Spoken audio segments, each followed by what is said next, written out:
I'm getting married on the 10th next month. I want you to crash the wedding and take me away. The moment he said it, Arya finally looked up from her drink, her eyes, naturally tilted and always carrying a touch of mischief, flickering with surprise as they landed on Caleb, seated calmly across from her. He tapped a single, slender knuckle against the wooden tabletop, just once, and spoke with an inscrutable tone. You want a wedding heist? Do you even realize who you are, and who I am? She didn't say it gently, there was edge in her voice, cool and cutting. But Caleb remained unruffled. His expression didn't shift, not even a blink. Of course. I'm Serena's fiancé. And you're her sworn rival. His voice was smooth, detached, like he was reading out a weather forecast. All I need is a yes or no. Are you in or not? He made it sound so absurdly simple, so disarmingly rational, that Arya couldn't help the slow, amused smile curling at her lips. She leaned back into the chair, reclaiming her lazy, cat-like posture. What's in it for me? Caleb didn't miss a beat. Word is, your grandmother Margaret's health hasn't been great. She's been pressuring you to settle down. If you show up at my wedding and ruin it, you humiliate the Lockhart family and score points back home in one stroke. Win-win. He said it like it meant nothing. Like it wasn't a declaration of war on one of the most powerful families in their world. That effortless calm of his, that was exactly the kind of thing that piqued Arya's interest. She raised her right hand and extended it toward him, palm open. Deal. Their hands met in the air, a light touch, a barely there shake. Agreement sealed. Caleb rose to leave, swift and decisive. But before he could walk off, Arya glanced down at her hand, then called after him. Everyone in our circles knows Serena's obsessed with you. She treats you like her entire world. If you run away with me at the altar, think she'll lose her mind on the spot? Caleb didn't answer. He paused for only a second, then kept walking, unfazed. As he passed through Central Avenue Square, the massive digital screen overhead lit up with a live interview. On screen, Serena appeared, sharp in a tailored blazer and heels, commanding attention the moment she came into view. Every man in the plaza stopped to watch. Caleb, too, slowed his pace.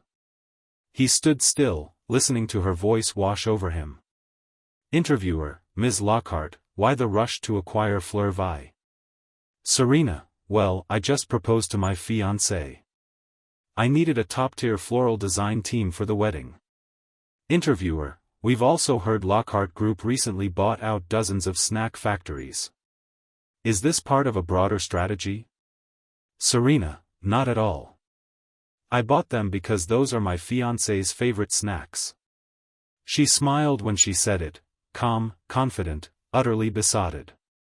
In less than 10 minutes, Serena had answered every business question with a reference to her wedding, her future, or her fiancé.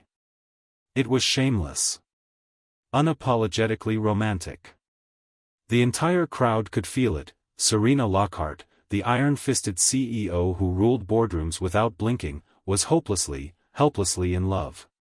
As a soft rain began to mist down, Caleb stood there listening. 2 minutes.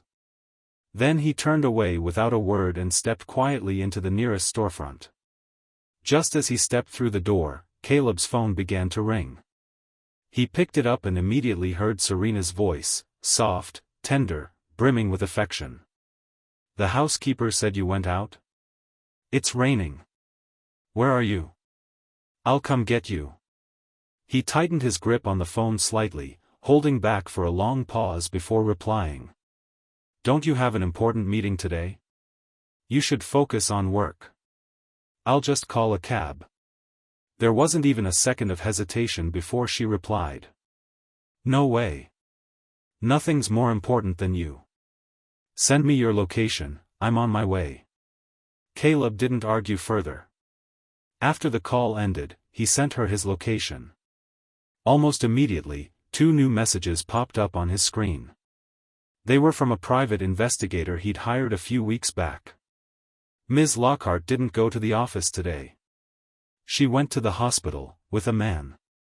They just came out of an OB/GYN clinic. Attached was a high-resolution photo. In it, a man was holding the door open for Serena as she stepped through. The sign on the door read, Obstetrics and Gynecology. Outside, a few college guys were still standing nearby, casually chatting about how lucky the man who married Serena would be, how she'd probably spoil him beyond imagination. Caleb stared at the photo as their voices faded into background noise. A bitter, mocking smile curled at the corner of his lips. He and Serena had known each other since they were kids. Grew up side by side. He loved her deeply. And Serena had always trusted in his protection. Back when other boys were pulling girls' pigtails or playing pranks on the playground, Caleb was already playing knight in shining armor, never letting any guy get too close to her. From childhood companions to teenage sweethearts, he was always there. Whatever she wanted, he gave. If he could have pulled the stars out of the sky for her, he would have. The day she told him she wanted to learn how to ride a bike, she ended up with a scraped knee after a fall. Caleb had been devastated, so much so that from that moment on, he refused to let her ride or drive anything. Wherever she needed to go, he insisted on taking her himself. He'd believed, with everything in him, that she would always be his one and only. Until everything shattered. It started with a last-minute invitation. Caleb had to cancel a long-promised date with Serena and fly to France for a performance opportunity he couldn't afford to turn down. Just 1 week. That's all it was supposed to be. But when he returned to Miami, nothing was the same. He later learned that on the night he left, Serena had planned to propose to him. She'd organized the entire thing, an elaborate, romantic surprise. But Caleb never showed. She'd waited. Drank. Got heartbroken. And by the time she stumbled back to her hotel room, drunk out of her mind, she opened the wrong door. And spent the night with one of her employees. 2 months later, the news broke. Serena was pregnant. The revelation shocked everyone, especially her grandmother, Eleanor. The Lockhart matriarch demanded secrecy. She insisted Serena keep the baby, swearing Caleb would never agree to having children so soon, not with how obsessed he was with his career. Serena, always the dutiful granddaughter and still reeling from guilt, didn't argue. She felt responsible for the man involved in that one-night mistake. He was just a low-level employee who hadn't meant for any of it to happen. So she drew up a contract. She paid him an enormous sum and made him agree, after the baby was born, he would disappear, with the child. By the time Caleb returned to Miami, Serena was desperate to put the past behind her. She proposed to him again, this time without the surprise, without the candles, without the magic. Just urgency, masked as love. She believed everything would go back to the way it was. She thought she'd buried the truth deep enough, clean and quiet. She had no idea Caleb knew everything. He couldn't accept betrayal. Couldn't accept even the slightest stain. So, he made a decision. After more than a decade of love, he would end it all. He would run from their wedding, planned for exactly 1 month from now. And walk away from her, for good. You've been waiting a while, hungry? The soft voice came from behind the glass. I brought snacks and coffee. Want something to hold you over? Caleb blinked, the thought breaking through his spiraling memories. He shook his head and stood, walking slowly to where Serena stood. She reached out and slipped her fingers into his. He looked down, almost involuntarily, and spotted a faint stain on her trench coat. His eyes narrowed. Her gaze followed his, and as he shrugged off his own coat, she instinctively took off her jacket too, moving to drape it over his shoulders. He stepped aside. She froze for a second, then quickly caught up and reached for his coat. Let me take it, she said gently. You love this one. I'll send it out for cleaning. But Caleb shook his head. He turned, walked toward the nearest trash can, and without hesitation, tossed the coat inside. "Leave it," he said flatly. "I don't keep things once they've been stained. You know me, I'm obsessive about cleanliness." Serena's smile faded, frozen on her lips. She understood. He wasn't just talking about the coat. He was talking about them. Ever since that night, Serena had lived inside her own private hell. She was terrified that Caleb would leave her. Terrified he'd say the one word she couldn't survive, goodbye. Terrified they'd never be the same. So she hid the truth. Told no one. Believed, hoped, that if she could just hold out long enough, if she could get through the pregnancy and hand the baby off to that man who had ruined everything, then maybe, just maybe, they'd be okay. She didn't want to know how Caleb would react. She could lose anyone in the world, but not him. Her face shifted, hope, fear, denial flashing across it in waves. But Caleb didn't look at her. His eyes were fixed on the rain-streaked window. He was remembering. The day he first found out. The gut punch of betrayal. The years of love. The girl who once clung to him like air, who said she would die without him. He'd tried. He'd tried to swallow it all down. Tried to pretend. Tried to love her like before. But he couldn't. Not when the porcelain cracked. Not when perfection was gone. And after 2 months of silent war with himself, Caleb made a choice. To finally let go. To save himself. Caleb knew one thing for certain. If he tried to call off the engagement outright, Serena would never accept it. Not in a million years. He'd tried once before, years ago, when his dance career was just taking off. He'd told her they needed to break up. She'd spent an entire month chasing him down. Showing up wherever he went. Begging him to take her back. He wasn't going through that again. That's why he came up with the wedding heist. Because if there was anyone in their world who could possibly pull him out of Serena's grip, it was her one and only nemesis, Arya. And she had agreed. On the drive home, Serena kept chatting like she always did, skipping from topic to topic, trying to draw him out, make him laugh, lighten the mood. But Caleb couldn't fake it anymore. He leaned against the car window and let his eyes close.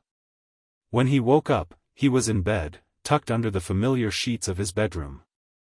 A housekeeper was standing by the door with a tray in hand. "Mr. Hawthorne," she said kindly, "Miss Lockhart just finished making this chicken soup for you. She wanted you to drink it as soon as you woke up. She's in the garden right now picking flowers. Should I call her up?" Caleb shook his head. He walked to the window, looked down, and there she was. Serena stood beneath the trellis, holding a handful of roses, carefully arranging them into a vase. Her face was serene, completely focused. Half an hour later, she came upstairs carrying the finished bouquet. She held it out to him with a hopeful smile. "Do you like it?" Caleb nodded slightly. Just one soft, yeah. And that was enough. Her whole face lit up. That night, he lay on his back, staring at the ceiling. Sleep wouldn't come. At 11 p.m., there was a soft knock at the door. Serena peeked in, hugging a pillow to her chest. "I can't sleep," she said, smiling faintly. "Can I stay with you tonight?" He didn't say no. Just moved aside, making space for her. She curled up next to him, wrapping her arm over his shoulder like it was the most natural thing in the world. Half an hour later, her breathing evened out into a soft, steady rhythm. Caleb slowly reached beneath his pillow and pulled out her phone. He unlocked it, scrolled through her apps, and opened Instagram DMs, searching for Mason. There he was. Caleb scrolled all the way up. From March to April, Mason had been checking in every single day. Polite. Careful. Submissive, even. And Serena? She hadn't replied. Not once. Until April 17th. That was the first message she sent him. Stop texting me. Don't you understand what this child means to me? Everyone is excited about this baby, except me. Mason's only response had been, I'm sorry. After that, radio silence, for over a month. Then mid-May, the messages started again. This time, Mason didn't hold back. And slowly, Serena began replying. Short answers at first, but they grew longer. More personal. Less cold. I saw you today after work. You've lost weight. Please eat, our baby needs the nutrition too. I know you're upset with me, but none of this was what I wanted either. That child is mine, too. If you're upset, take it out on me, not yourself. There's a hurricane coming in a few days. Stay home. Don't go anywhere. I'll drop off supplies. And if Caleb's memory was right, he had been in France that entire month, rehearsing for a new ballet, living on time zones and adrenaline. And meanwhile, Mason had been here. Present. The private investigator had added one final note. Around that time, Eleanor, Serena's grandmother, had brought Mason into their home. She was trying to draw Serena closer to him. Trying to engineer a bond. And ever since then, had Serena started to care about Mason? Caleb's lashes trembled faintly. His thumb slid further down the screen, stopping at today's messages. Want to come with me to the checkup? Miss Lockhart, aren't you supposed to be spending today with Mr. Hawthorne? That's none of your business. Are you coming or not? The tone wasn't exactly sweet. But Caleb knew Serena well enough to hear what others wouldn't. If she truly didn't care, she wouldn't have messaged him at all. She'd lied to Caleb. Said she had a meeting. Cancelled their plans. And instead, went to a prenatal appointment, with Mason. He wasn't the center of her world anymore. Not the first thought in her day. Not the priority.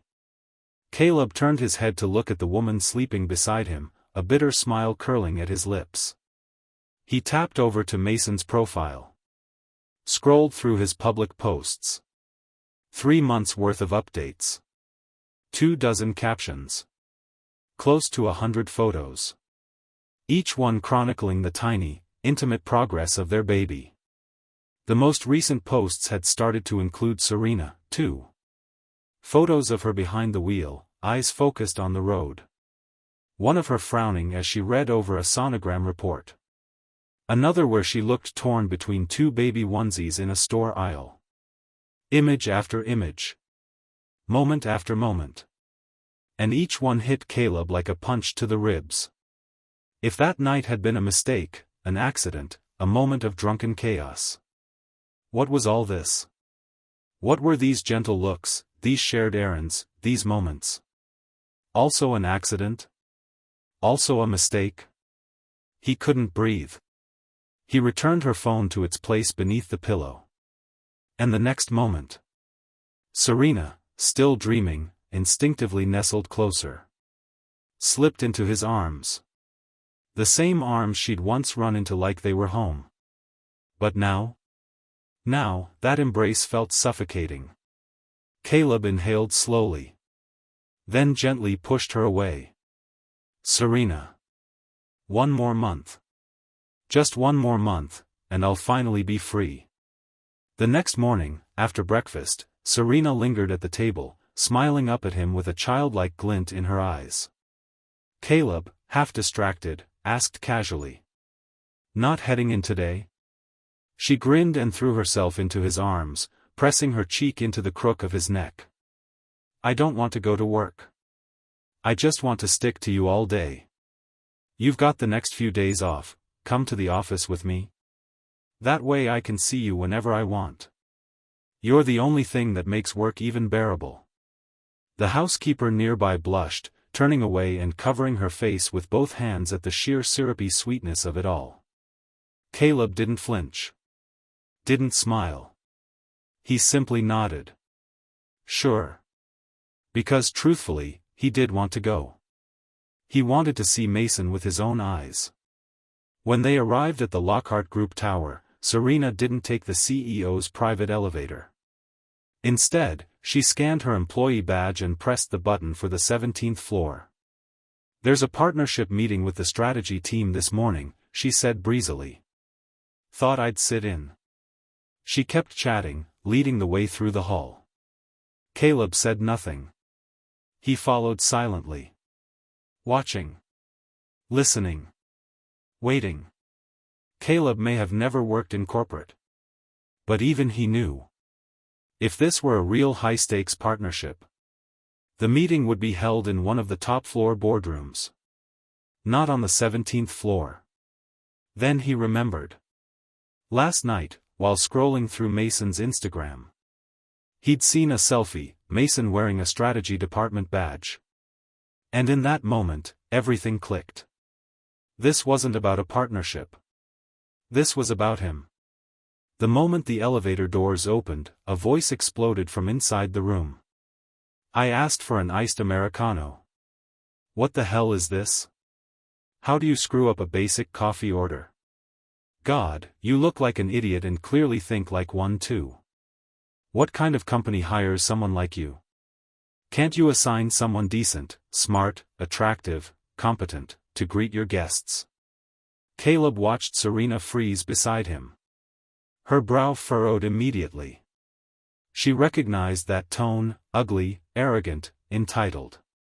The second she stepped into the room and saw Mason standing there with his head bowed, getting torn apart, a cold sharpness flashed in her eyes. She dropped Caleb's hand without hesitation and strode forward. "Mr. Stone," she said, voice ice cold. "You're here to discuss business, not to humiliate my staff. If this is how you treat people, I assure you, there won't be any collaboration between our companies. Ever." Dead silence. Stone's face turned beet red. He hadn't expected this.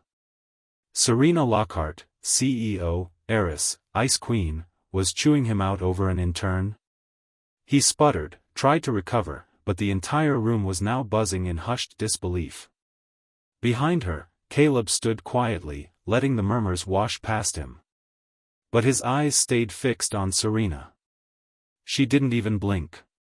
She led Mason back to his desk without a word, her expression still sharp. Then her eyes landed on a stack of sticky notes by his keyboard. She picked one up. 10 o'clock, prep the meeting room. 2 o'clock, copy the documents. Her face darkened. Aren't there assistants assigned to the strategy team? No one answered. These are their tasks. Why are they all falling on Mason? She raised her voice, not even pretending to stay calm. Find out who wrote these notes. If they're pushing their responsibilities onto someone else, fire them.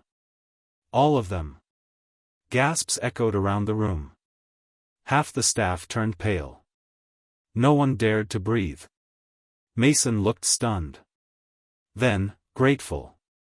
His eyes locked on Serena, filled with something deeper than gratitude. It was devotion. Unmistakable. But then his gaze shifted. And he saw Caleb. Still standing in the doorway.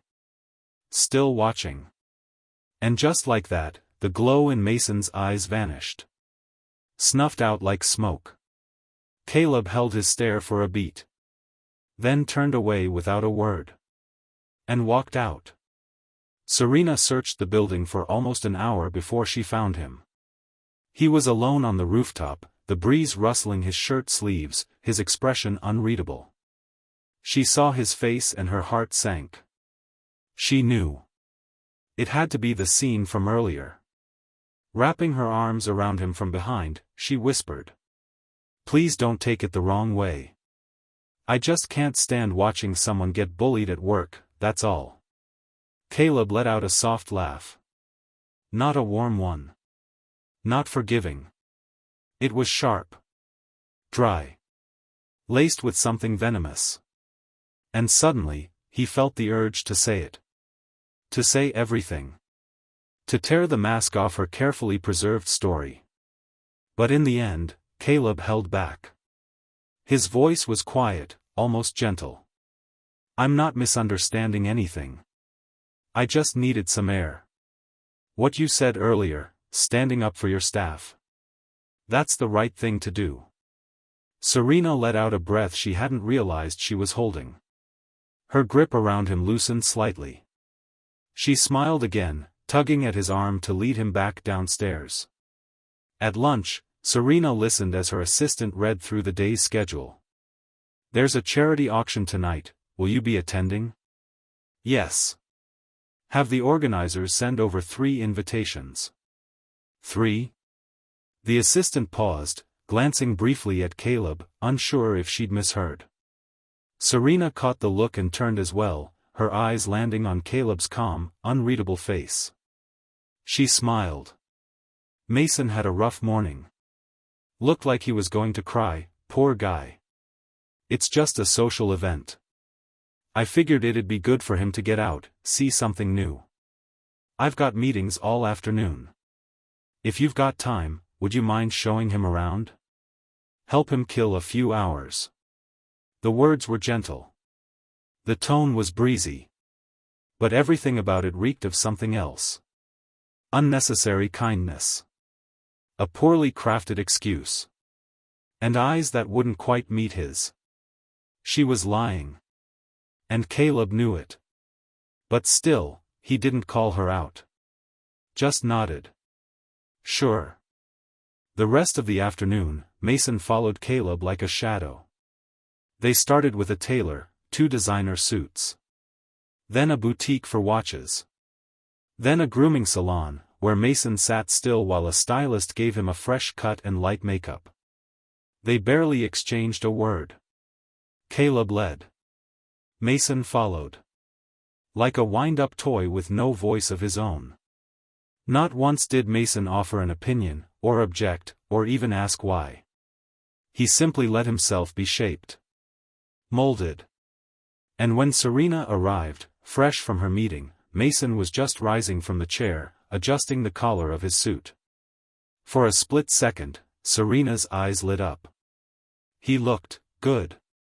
Better than before. But she didn't pause. She walked straight past him and over to Caleb. Reached for his hand. Interlaced their fingers. You look amazing today, she said softly. This suit, this watch, it fits your vibe so well. Honestly, you look so good, I'm scared to take you out, I might lose you to someone else. Caleb said nothing. He just stood there, eyes dim, lips still. Out of the corner of her eye, Serena saw Mason's shoulders dip. He lowered his head, clutching the hanger in his hand like he didn't know what to do with it. Then came her voice. Soft. Hoarse. Almost reluctant. You look nice too, Mason. It wasn't much. But it was enough. Mason's eyes lit up instantly. He blinked, stunned, like a child receiving praise for the first time. Really? Thank you, Miss Lockhart. And that was all it took. For the rest of the evening, he wore that compliment like armor, smiling, laughing a little too much, basking in that single scrap of approval like it meant the world. Because to him, it did. Because to him, she did. The charity auction reached its peak. To support the event, Caleb had donated 3 pieces of fine jewelry, totaling nearly $3 million. Each of them was silently bought back by Serena herself, at an astronomical combined bid of $10 million. As the crowd buzzed with excitement over the bidding wars, Mason leaned over, barely touching Caleb's sleeve, his voice trembling with nerves. Mr. Hawthorne, are auction items usually this expensive? I didn't know. He looked mortified, clearly second-guessing every decision that led him here. Caleb opened his mouth to reassure him. But just then, the auctioneer tapped the mic again and called out. Lot number 32. Donated by Mr. Mason himself, a jar of handcrafted origami hearts. Starting bid, $1. Before we begin, may we invite Mr. Mason to stand and be recognized? Mason froze. This same ritual had accompanied every item before his, but this time, with all eyes turning toward him, it felt entirely different. Still, he forced himself to stand. The moment the spotlight hit him, and the guests saw the crimson flush on his face, the room erupted in laughter. $1? Is this a joke? What is he, 10 years old? Who let the broke-in turn in here? Security should escort him out, this is embarrassing. The jeers came in waves. Mason's face turned from red to ashen, and he lowered his head, paralyzed by humiliation. The mood in the room shifted from elegance to mockery. Snickers rippled from table to table like wildfire. At the head of the room, Serena's expression darkened. Without a word, she raised her hand. Lot 17, Miss Lockhart bids, $10 million. The laughter stopped. The silence that followed was deafening. Every head turned. Eyes widened. Murmurs rose again, but now tinged with disbelief. Someone tried to counterbid, timidly, cautiously. But Serena didn't flinch. She kept raising. 15 million. 20. 30. And then. $40 million, her assistant called out, calm and unwavering. The entire room fell into stunned silence. Did she just say 40 million? For a jar of paper hearts? She's completely lost it. Mason sat frozen, his face unreadable, until tears welled up without warning. And then, he stood up and walked out. Fast. Red-eyed, silent, and shamed. Serena's brow furrowed the second she saw his retreating figure. She turned to Caleb, barely pausing. Check out whatever you like, I have to go. And before he could answer, she was gone. The crowd whispered behind napkins and wine glasses. Eyes watched her disappear with a mix of fascination and suspicion. Caleb sat still for a beat longer. Then stood up too. The hallway outside was quiet. Dimly lit, hushed behind velvet drapes and chandeliers.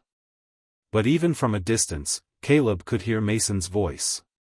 Choked, splintering under the weight of whatever he couldn't hold in anymore.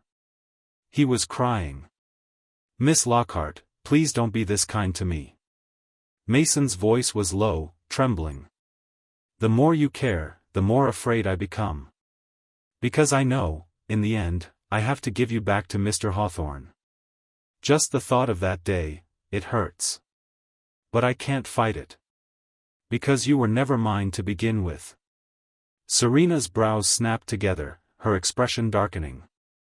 Miss Lockhart, maybe it's best if we stop here.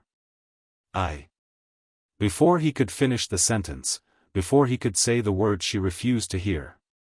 Serena surged forward and crushed her lips against his. Caleb stood frozen in the hallway. And in that moment, it felt like something icy and sharp crawled from the soles of his feet to the base of his spine. He stared, unmoving, as the two of them melted into each other's arms. His hands trembled, fingers curling against his sides without meaning to. He didn't know how long he stood there. Eventually, Serena pulled away. She was breathless. Her cheeks flushed. She lifted her hand and gently wiped the tears from Mason's cheeks. I don't know what's wrong with me, she whispered, voice still ragged. But when I see you all quiet and timid like that, I just lose control. So take care of yourself, okay? Don't let anyone treat you badly again. Because when I see that, I just want to protect you. She paused, then drew in a long breath, as if steeling herself. Just a few more months. Once the baby's born, we'll go our separate ways. We'll never see each other again. Her words came hard, each one landing like a blow. Was she trying to comfort him? Or convince herself? Caleb wanted to laugh. But his face wouldn't move. His jaw was locked. His lips tight. His muscles frozen. He lifted a hand to his cheek. Cold. Wet. Tears. He hadn't even realized. He was supposed to be done. He'd already made his decision. He was going to leave her. So why? Why did it still hurt like hell? With careful, deliberate movements, Caleb wiped his tears away. Then turned and walked off without looking back. Caleb, this is the last time. The last time you cry over Serena. On the ride back, Caleb slid into the back seat instead of sitting beside her. Serena hesitated. She glanced over, a flicker of guilt crossing her face. The assistant took Mason home, she said quickly. He was crying a lot. I just wanted to comfort him a little. Please don't be mad, okay? Caleb didn't even look at her. He closed his eyes. I'm not mad. I'm just tired. Serena fell quiet. She didn't say another word. They didn't speak for the rest of the evening. The next morning, Serena drove him to the dance company as usual. Just as they reached the entrance of the dance company, it happened. A man, early 30s, face twisted with rage, charged straight at Caleb with a knife in hand. Caleb, he screamed, voice cracking with fury. You couldn't even leave my final curtain call alone? The lead role, I fought so hard for it, and now you're here to steal that too? The blade gleamed under the light. In that split second, without hesitation, Serena threw herself in front of him. Caleb. A sharp cry tore through the air as security tackled the man to the ground, yanking the weapon from his grip. But Serena had already collapsed. Right into Caleb's arms. He caught her, stumbling back in shock. Warm blood soaked through her blouse and smeared across his chest. A sharp, searing pain spread from her chest through every inch of her body. Her vision blurred. The world around her dimmed. But in those final, flickering moments of clarity, she looked up at Caleb.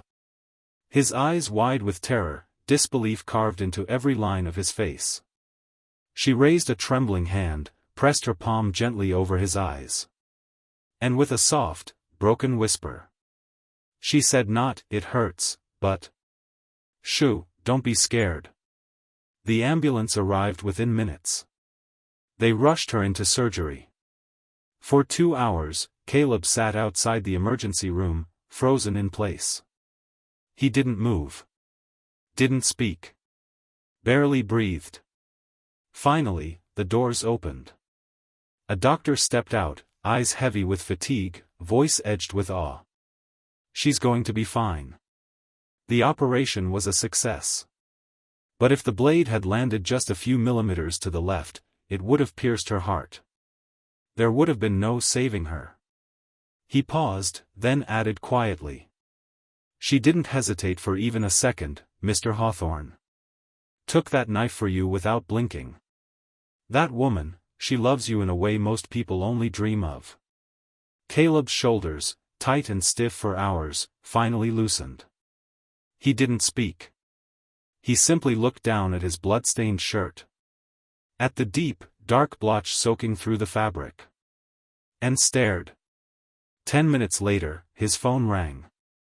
He answered without checking the screen. Aria's voice came through, quick and tight. I just saw the news. There was an attack. Are you okay? Were you hurt? No, Caleb replied, flatly. Serena stepped in front of me. Silence. A long stretch of it. Then, a soft, humorless laugh. Wow. She really does love you, huh? So what now? You touched? Going to call off our deal? There was something underneath her words. A sharpness not quite jealousy, not quite fear. Even Aria didn't recognize it. But it was there. Caleb didn't answer right away. His mind was a whirl of fragments and memories. The time he got arrested for fighting off street thugs who'd harassed Serena. The years he spent flying from city to city, chasing auditions and performances. Serena always beside him. Their love had been mutual. Fierce. Even reckless. Wherever he went, she followed. All it took was a single word from her, and no matter where he was, he would come running. Serena loved him, there was no doubt about that. But she also loved others. And Caleb? Caleb only wanted one kind of love. The kind that didn't stray. That didn't hesitate. That didn't divide. He wouldn't compromise that. He couldn't. Not for anyone. Just like he wouldn't give up his career to satisfy her marriage timeline. He wouldn't forgive betrayal, not ever. Some lines, once crossed, stayed broken. The silence dragged on so long, Arya almost thought he'd hung up. She was about to lower the phone when his voice finally came through. Sharp, cold, and resolute. No need to cancel. We go on. After Serena's parents arrived at the hospital, Caleb quietly excused himself and headed to the police station.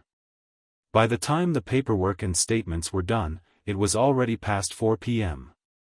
He flagged down a cab, slid into the back seat. And just as the door shut, his phone rang. Serena's assistant. Mr. Hawthorne, Miss Lockhart is awake now. We've already arranged for the morning's attacker to be properly handled, but she's still extremely anxious. She keeps insisting she has to go to the dance company herself to investigate. She says she's worried you might still be in danger.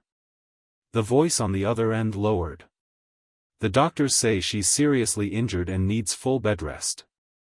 If she tries to move around, the wound could tear open. Would you mind coming in, just to calm her down?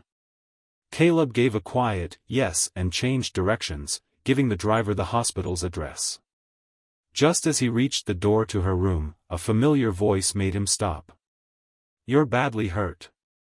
Can't you just rest for once? The guy's already been caught, everything else can wait until you're better, can't it? Mason. Serena's voice followed, cool, a little curt. I know how to take care of myself. I don't need you worrying about me. That wasn't exactly gentle. But knowing her the way Caleb did, he knew what it really meant. She was softening. She'd heard him. The tension was already fading from her tone. And that meant, whether she admitted it or not, she was letting Mason in. Their conversation continued, easy and slowly warming. The kind of rhythm you can't fake. That was when Caleb pushed the door open. And paused. Mason was standing beside Serena, gently tilting a ceramic bowl of herbal medicine toward her lips. She was leaning forward slightly, sipping it without resistance. They looked. For just a split second. Like an old married couple. Comfortable. Familiar. Even the way they turned to look at him in unison, startled, guilty, was synchronized. Caleb didn't say a word. He just stood there. But they panicked anyway. He just happened to be here at the hospital for his own appointment. Mr. Hawthorne, please don't take this the wrong way, Miss Lockhart helped me a while ago, and I'm really grateful to her. I just came to check on her when I heard she'd been hurt. I only fed her the medicine because I didn't want her to strain herself. Their voices overlapped. Too quick. Too rehearsed. And worst of all, they didn't match. Whatever unspoken rhythm they just had, it was gone. Broken by Caleb's silence. He didn't react. Didn't accuse. Didn't even blink. That silence only made them more nervous. Mason stood abruptly, nearly knocking over the chair behind him. Since Mr. Hawthorne's here, I'll get out of the way. The door closed behind him with a soft click. Just as rain began to pour outside the window. A heavy, relentless downpour. Serena instinctively moved to follow. But stopped herself. She looked at Caleb. Then sat back down. He was on his way to the hospital when he heard what happened. That's why he stopped by. Caleb, don't overthink it. But she didn't need to say it. The truth was already in the room. There was nothing to overthink. Caleb said nothing. He simply walked over, pulled up a chair beside the bed, and picked up the chart at her bedside. Serena kept talking, her voice soft, gentle, trailing from one topic to the next. When that man rushed at you this morning, I swear, my heart nearly stopped. Thank God you're okay. You should take the next few days off and rest. I'll handle everything at the company. Caleb said nothing. He kept his eyes on her medical chart, flipping through the pages like he was focused. But out of the corner of his eye, he noticed something. Every time she spoke, her gaze shifted. Toward the window. Again and again. Finally, he turned to follow her line of sight. It was pouring outside. A heavy, unrelenting storm. No wonder she seemed anxious. Fidgety. After a few more casual remarks, Serena grabbed her phone and called her assistant. Send a car around. Caleb needs rest, he should head home soon. Caleb didn't argue. He stood, gathered his coat, and left the room without a word. Downstairs, he climbed into the waiting car. The driver turned slightly. Where to? Caleb didn't answer. Instead, he handed the man a thick wad of cash. Wait. 3 minutes passed. And then, there she was. Serena stepped out of the hospital, one hand pressed carefully against her bandaged chest, her steps cautious. She climbed into the passenger seat of her assistant's car. Caleb gave a nod. Follow them. The car ahead crawled along slowly, clearly searching for something, or someone. They drove for about 300 meters before stopping at the side of the road. Serena got out, holding a large black umbrella. In the shadow of a shop awning, soaked to the bone, Mason stood shivering. She walked straight up to him and grabbed his arm. Get in the car. Mason shook his head. No, Miss Lockhart. I can't keep burdening you like this. Serena's lips tightened. Her voice, when it came, held the edge of anger. I'm pregnant with your child, Mason. If you say no one more time, I'll kiss you in the middle of this damn street. The rain poured down, tapping steadily against the rooftops and car windows. Inside the back seat, Caleb heard every word. The rain wasn't loud enough to drown them out. He watched. Watched as Serena stepped forward and threw her arms around Mason. Held him tight. Led him back into the car. She was shielding him with the umbrella. But it was tilted. More than half of it was over Mason. And Serena? The rain beat down on her back and shoulders. Her bandages were soaked through. A faint red blotch had already begun to seep through the gauze over her chest. Outside, the storm raged. Inside, droplets slipped down Caleb's cheek. He reached up and closed the window. They felt like tears. He sat in silence for a long time. Then finally, quietly. Drive. After more than a month in the hospital, Serena was finally discharged. The moment she got home, she threw herself into planning the wedding. From dresses to rings, jewelry to bouquets, she insisted on personally reviewing every detail. Each item had to be perfect before it was sent to their house for Caleb's opinion. Day after day, one appointment after another. But Caleb remained distant, detached. No matter what she showed him, he seemed uninterested, barely lifting his eyes. Serena thought maybe the selections weren't to his taste, so she had her assistant rush out for new ones. Again. And again. Until finally, Caleb reached his limit. He set down the fabric swatch in his hand and looked up. Maybe we should just cancel the wedding. Serena froze. Her face went pale. She grabbed his hand tightly, her voice shaky and raw. Did I do something wrong? Tell me, yell at me, hit me if you have to, I don't care. Just, don't say things like that. You know this, Caleb, marrying you has been the only thing I've ever wanted in this life." And Caleb knew. She meant it. He remembered it all. The way she started asking about his favorite colors, favorite venues, favorite suits the moment she turned 18. The day she graduated college, dragging him to City Hall with trembling hands, insisting they apply for a marriage license right then and there. They didn't get it that day, missing documents or some paperwork issue. But she hadn't stopped talking about it since. And he had chased his career. Ballet, choreography, directing. Always traveling, always in rehearsal. He'd promised her, soon. But soon never came. Instead, time did what time always does, it ran out. Somewhere in the chaos, a child entered the picture. And the bond that once held only the two of them became muddied. Strained by others. Fractured by what wasn't said. Thinking back on all of it, something flickered behind Caleb's eyes.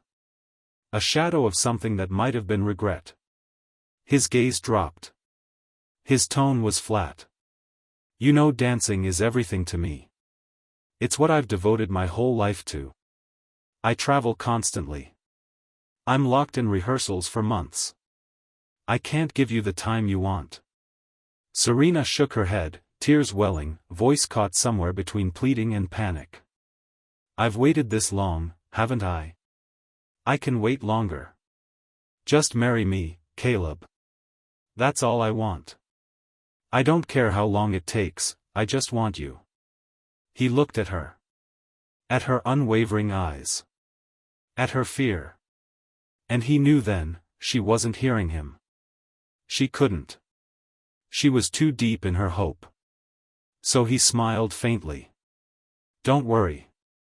I was just joking." Serena pulled him into a tight embrace, her voice muffled in his chest.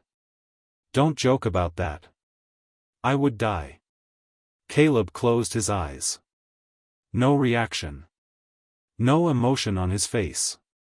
"When I found out the truth, I nearly died too. Now maybe, if both of us die once, that's the only way to make it fair."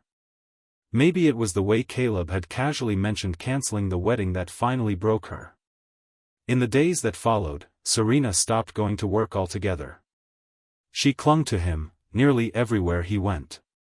Barely a step apart, always watching, always with him. And then came the night before the wedding. Their respective bachelor and bachelorette parties were merged into one big celebration. Everyone from their inner circle showed up. The atmosphere was electric, the laughter loud, the drinks endless. But Caleb was already in pain. His stomach was acting up again. Cold sweat clung to his back, and a sharp ache radiated from his lower abdomen. Serena saw the strain on his face and immediately pulled him aside, whispering with concern. "Let's go home. You need to rest."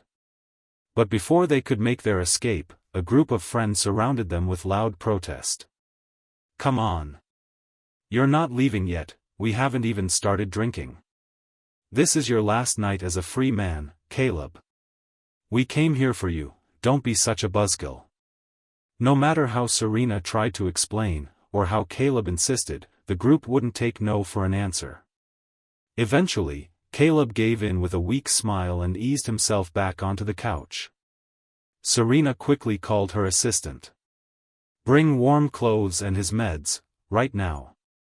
But when the door to the VIP room opened half an hour later, it wasn't the assistant who walked in. It was Mason. Caleb didn't say a word. But Serena's expression immediately shifted, her eyes narrowed. "What are you doing here?" Mason fidgeted, voice small. "Aaron got caught up with something. He asked me to bring these instead." Serena clearly wanted to tell him to leave, just drop the items and go. But before she could say anything, a few of their more mischievous friends dragged her into the center of the room. "Come on, Serena. Game time. You can't hide behind your fiancé all night." She hesitated, glancing back at Caleb, but he waved her off gently. "It's fine. I'll be okay." Reluctantly, she turned back and let them pull her in. "Mason," she said, over her shoulder. "Just stay with him, make sure he's okay." The first round of the party game had barely begun when Serena won. She drew a card, stood up, and read it aloud. "First round winner may choose any male guest to receive a drinking punishment." Everyone cheered. A waiter appeared almost instantly, setting down a massive glass filled with ice and nearly a liter of straight, high-proof whiskey. "Serena. Only two guys next to you tonight, Caleb or Mason. Time to choose." Everyone laughed. They all knew Caleb's stomach was acting up. And they all knew, Serena adored him. Worshipped him. Protected him like glass. No way she'd let him drink that. Every eye in the room turned to Mason. The poor guy looked like a deer in headlights. Serena, meanwhile, stood frozen. She hesitated. Bit her lip. Looked down at the glass. "Let's skip it," she said. "I'll take the penalty. Pick any car from my garage, keys are yours." A tempting offer. But her unusual reluctance had already caught their attention. These people knew how to read a room. And something about Serena's hesitation didn't sit right. They exchanged looks. Smiles turned curious. The mood shifted. "No way, Serena. You've never backed out of a dare before. That's not like you. Pick one." The air grew heavy. Everyone watched. Waited. Serena's fingers trembled. And then, after a long pause, she spoke. "I choose Caleb." Gasps erupted around the room. A wave of stunned silence followed. Then, "What the hell? Is she serious? She knows he's sick, right?" Confusion and disbelief spread like wildfire. All eyes turned to Caleb. All eyes turned to the man who hadn't said a word. And the woman who just offered him up like he meant nothing. Caleb was pale, lips pressed into a thin, bloodless line. At her words, "I choose Caleb," he looked up. And the look he gave her. It wasn't angry. It wasn't cold. It was something far worse, deep. Unfathomable. It pinned Serena in place like a spotlight. Her heart skipped. She was just about to stand up, to explain, to fix it. But Caleb had already taken the glass from the waiter's hand. He let out a soft, joyless laugh. Then tilted his head back. The rim touched his lips. But before the liquor could hit his tongue, a pair of hands shot out and snatched the glass away. The sudden interruption caught the entire room off guard. Heads turned, startled. Standing in the doorway, holding the stolen glass, was Arya. No one had seen her come in. Without hesitating, she raised the glass, still full, and downed the entire thing in one smooth gulp. Then, slowly, she flipped the empty glass upside down, held it up in the air, and flashed a theatrical smile. Her eyes locked on Serena. "My apologies. I was thirsty. Hope I didn't ruin your fun, Miss Lockhart." She tilted her head, voice light but laced with unmistakable bite. Then again, stepping in for a drink on behalf of a handsome man? I'd call that a privilege. The tension in the room spiked. Everyone knew, these two were never on good terms. Their history was sharp, public, and explosive. No one dared get between them now. People slipped back, clearing space. Serena, already on edge, clenched her jaw. She reached back and pulled Caleb behind her, like shielding him might also shield herself. "Whatever's going on between me and Caleb, it's not your business. After tomorrow, he'll be my husband. So why don't you stay in your lane and back off?" Arya's smile didn't fade. If anything, it deepened, sly, unreadable. She repeated Serena's words softly, mockingly. "Tomorrow. Husband. The words lingered in the air like smoke. Everyone looked confused, uncertain what she found so funny. But Caleb, he knew. He glanced up at the wall clock. The hour hand had just passed 12. It was already tomorrow. Their wedding day had begun. By the time they got home, it was past 2 a.m. Serena hovered near him anxiously, trying to explain herself. Mason's allergic to alcohol. That's the only reason I. But the sentence hung in the air, unfinished. She had never told Caleb the truth. Not once. Not about that night. Not about the child. Not about the fact that it was Mason, not him. She assumed he didn't know. That he hadn't figured it out. So she kept parading Mason around, smug with secrets. But there's no such thing as a perfect lie. Walls always leak. And Caleb? He knew everything. Had known for a while. Yet he still played along. Still stood beside her in front of everyone, like nothing was wrong. Just like now. He smiled faintly and asked, almost casually. So, how is Mason doing these days? Serena froze. She didn't speak for a long time. Then finally, quietly, she shook her head. I don't know. A pause. Then Caleb laughed. Just a small, quiet chuckle, so soft it could have been mistaken for breath. But it wasn't breath. And it wasn't amusement. It was disbelief. Resignation. That sound unsettled her more than shouting would have. She panicked. Switched the topic. Only a few more hours until the wedding. Let's go to bed early, okay? Caleb stood still for a moment, scanning the space around them. This house that had held them, broken them, kept their secrets like silent walls. Then he nodded. I can't sleep. Thought I'd pack up a few things. We're moving out after the wedding, right? He turned to her, calm, unreadable. Help me go through the stuff? Serena, of course, said yes. She always said yes. They didn't sleep.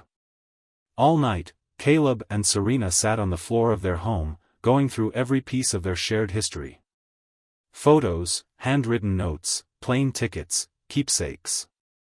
Over 2 decades worth of memories, now carefully packed into boxes. With each item they unearthed, Serena's eyes lit up with warmth, her voice soft with nostalgia. This scarf, you made it yourself, remember? I never wore it, not even once. I was afraid it'd get old. Look, still good as new. This notebook, it's my high school diary. You bawled like a baby reading it, remember that?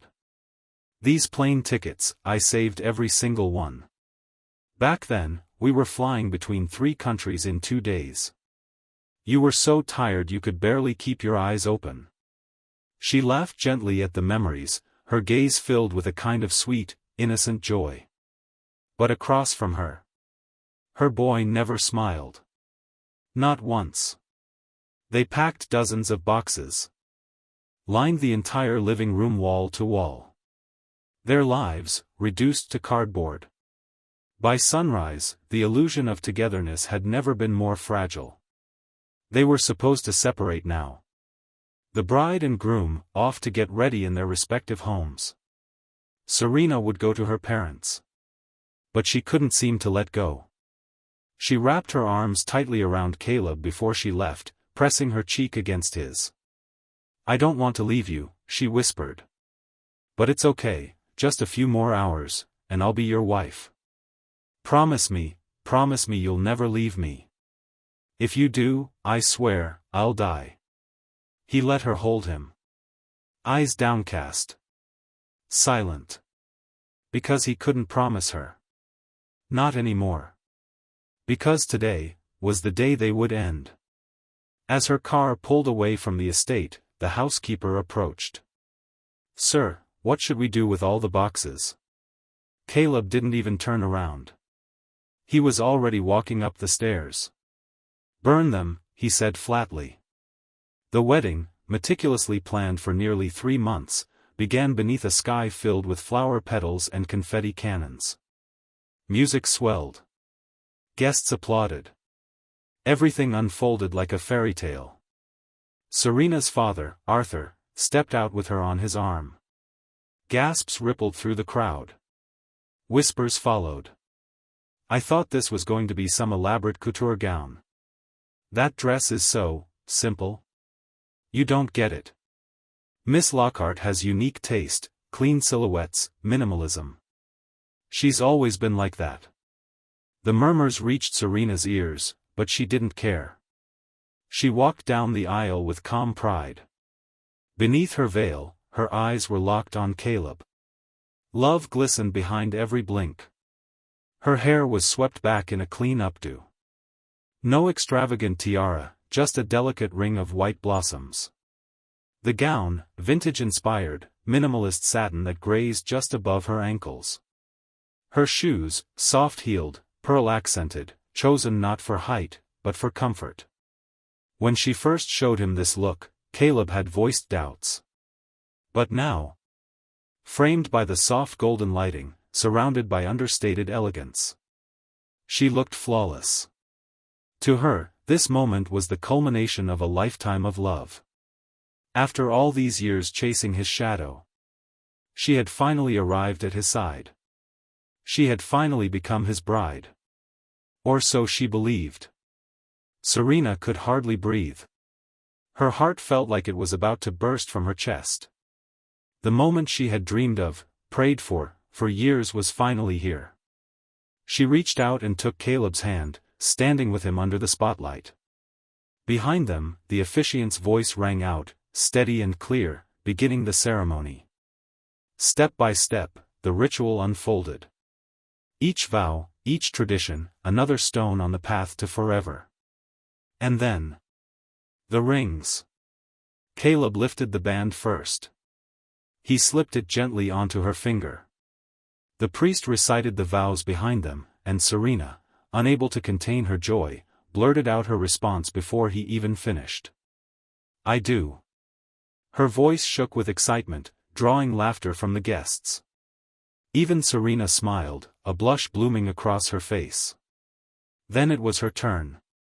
She picked up the other ring, hands trembling slightly. The priest continued. "Caleb, do you take Serena to be your lawfully wedded wife? To love her, to remain faithful to her, for richer or poorer, in youth and in age, until death do you part?" The room fell into expectant silence. But Caleb said nothing. The "I do" never came. His hand, the one meant to reach for hers, quietly lowered instead. A hush fell over the room like a held breath. All eyes slowly turned toward the groom. Serena's chest tightened. Something inside her dropped. She looked up at him, his expression unreadable. His gaze wasn't on her. It was fixed on the entrance. She followed his eyes. But all she saw was darkness. The priest, trying to salvage the moment, cleared his throat and repeated the vow. "Do you take her, to love and to cherish, in wealth and..." Bang! The doors swung open. The officiant flinched. His voice faltered, the words trailing off into a whisper. At that precise moment, Caleb stepped forward, his voice booming through the mic. "I don't. Because there's someone else I want to marry." His words exploded in the hall like a bomb. A collective gasp surged through the crowd. Serena's face went white. Her eyes widened in horror. Before anyone could move, Caleb dropped the bouquet in his hands. He tore the boutonniere from his lapel. And ran. Straight down the aisle. Toward the entrance. Toward the person he had made a pact with. The one who had promised to steal him away on his wedding day. And at the threshold, framed by drifting rose petals and 1,000 stunned stares, Arya was waiting. She didn't flinch. She didn't speak. She just reached out and grabbed him. And together, they ran. Out of the church. Out of the lie. Out of Serena's world. As they vanished, the soft strains of The Wedding March continued to play on loop inside the grand hall. Like a cruel joke. The groom was gone. Silence gripped the room for one suspended beat. Then chaos erupted. Guests stood, gasped, shouted. Phones came out. Voices clashed. The wedding Serena had spent a lifetime building had just collapsed in a single, televised, unforgettable moment. She stood there, frozen in place, veil still trembling. Staring at the door where he'd disappeared. And only then, only after the love of her life had disappeared into someone else's arms, did she start to feel again. Rage rose through Serena like wildfire. Stoked by the gasps, the murmurs, the chaos around her. Consuming every last shred of reason. She clutched the ring in her hand so tightly that it dug into her skin. Then she snapped. Like a woman possessed, she charged after him. Down the marble aisle, through the towering cathedral doors. Guests, still stunned and confused, spilled out behind her, following the trail of scandal and spectacle. Just as she stepped onto the top stair. A flash of red. A cherry-red convertible Ferrari tore past, wind screaming in its wake. In the driver's seat, Caleb's wedding tux flapped wildly in the wind like the wings of a butterfly taking flight. He shrugged out of the jacket and hurled it behind him. Into the crowd, into the past. And in the roaring gusts, his voice rang out, light and unburdened. Serena, go marry the father of your child. I'm out. The word struck like a grenade. The blood drained from Serena's face. Her heart stopped cold. Her arms reached forward instinctively. Trying to grasp the vanishing blur of a man she once called hers. But all she caught was the tailored tuxedo crashing down onto her face. The butterfly had flown. Behind her, Caleb's parents stormed forward, faces dark. His mother grabbed Serena by the collar, spitting the words like poison. What child? Is it true, did you already have a child? The crowd fell into a shocked silence. Off to the side, nearly forgotten, a pale man clutched at his chest. And collapsed. Screams rose like sirens through the air, echoing off the hotel's marble walls. If standing center stage in a packed theater had once been Caleb's proudest moment, then today's great escape was his most liberating. He had fled his own wedding. He had detonated the script and stolen the ending. And now, riding shotgun through the city in a blood-red convertible. He felt like a survivor. A man reborn. Wind slashed past his face, alive and stinging. Each honk, each yell from pedestrians, felt like applause. Like life itself was cheering for his jailbreak. Arya sat beside him, gripping his hand. Her usual aloofness was gone. In its place, sunlight. Warmth. Peace. The car darted through crowds and markets, through streets packed with weekend shoppers. Then dove into a narrow alleyway. Low-hanging branches lashed at them. Arya pulled Caleb down, shielding him with her arms. He fell into her chest, breathless, laughing. Thanks, he whispered, still half-dazed. She leaned into his ear, her lips brushing the skin. Don't mention it. Out of the alley, over a bridge.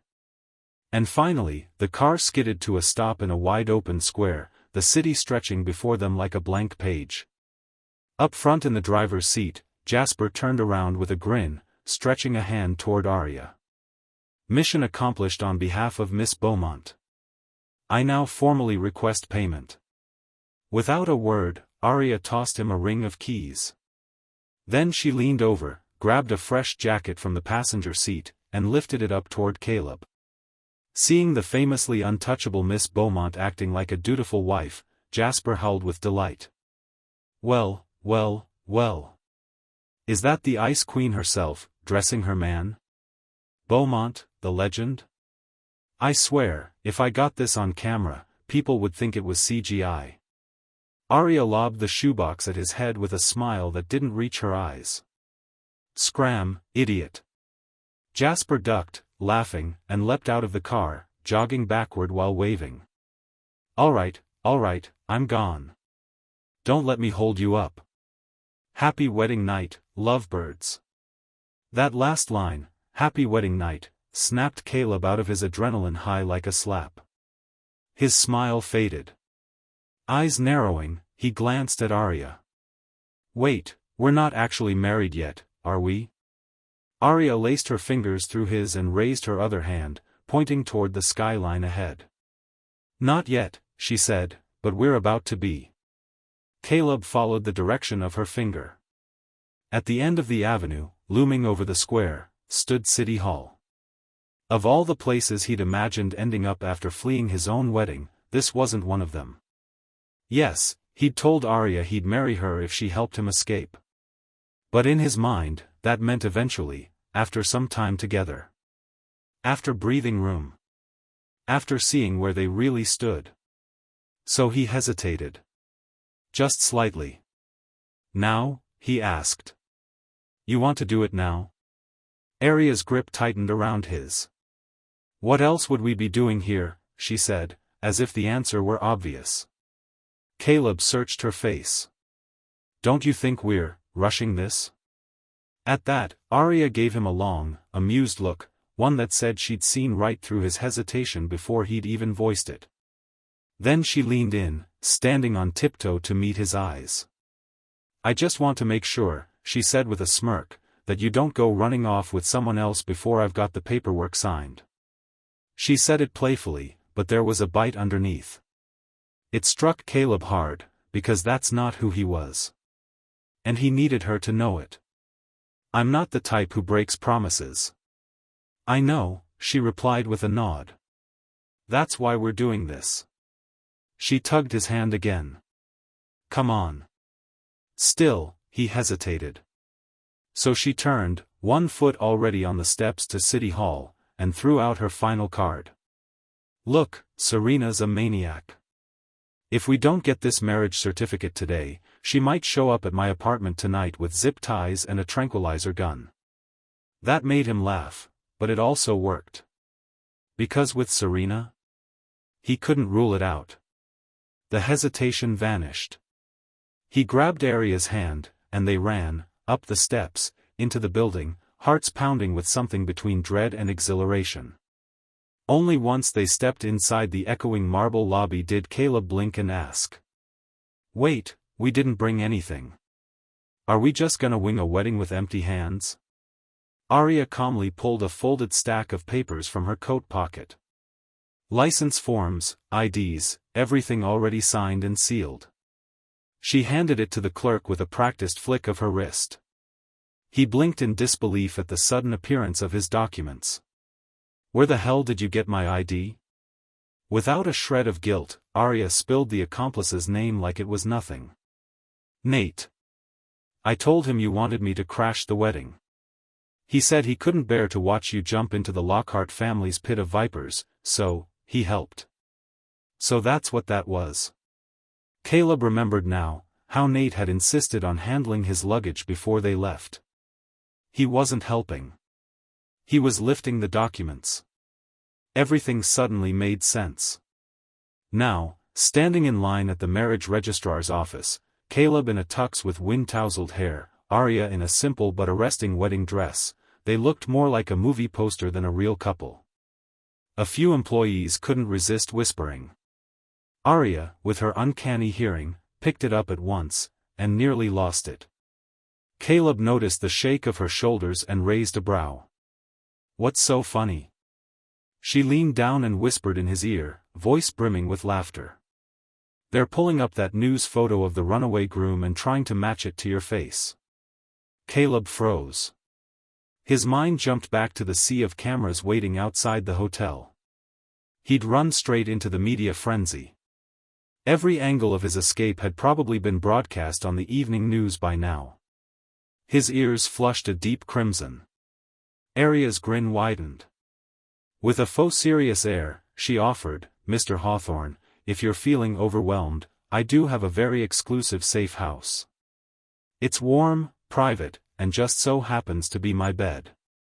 The more she teased, the less embarrassed he felt. Straightening his spine, he muttered under his breath, "Let M look. Not like everyone has the guts to pull off an escape like that." Arya beamed, nodding with approval. For all his confidence, though, Caleb still moved a bit stiffly. It was, after all, his first wedding.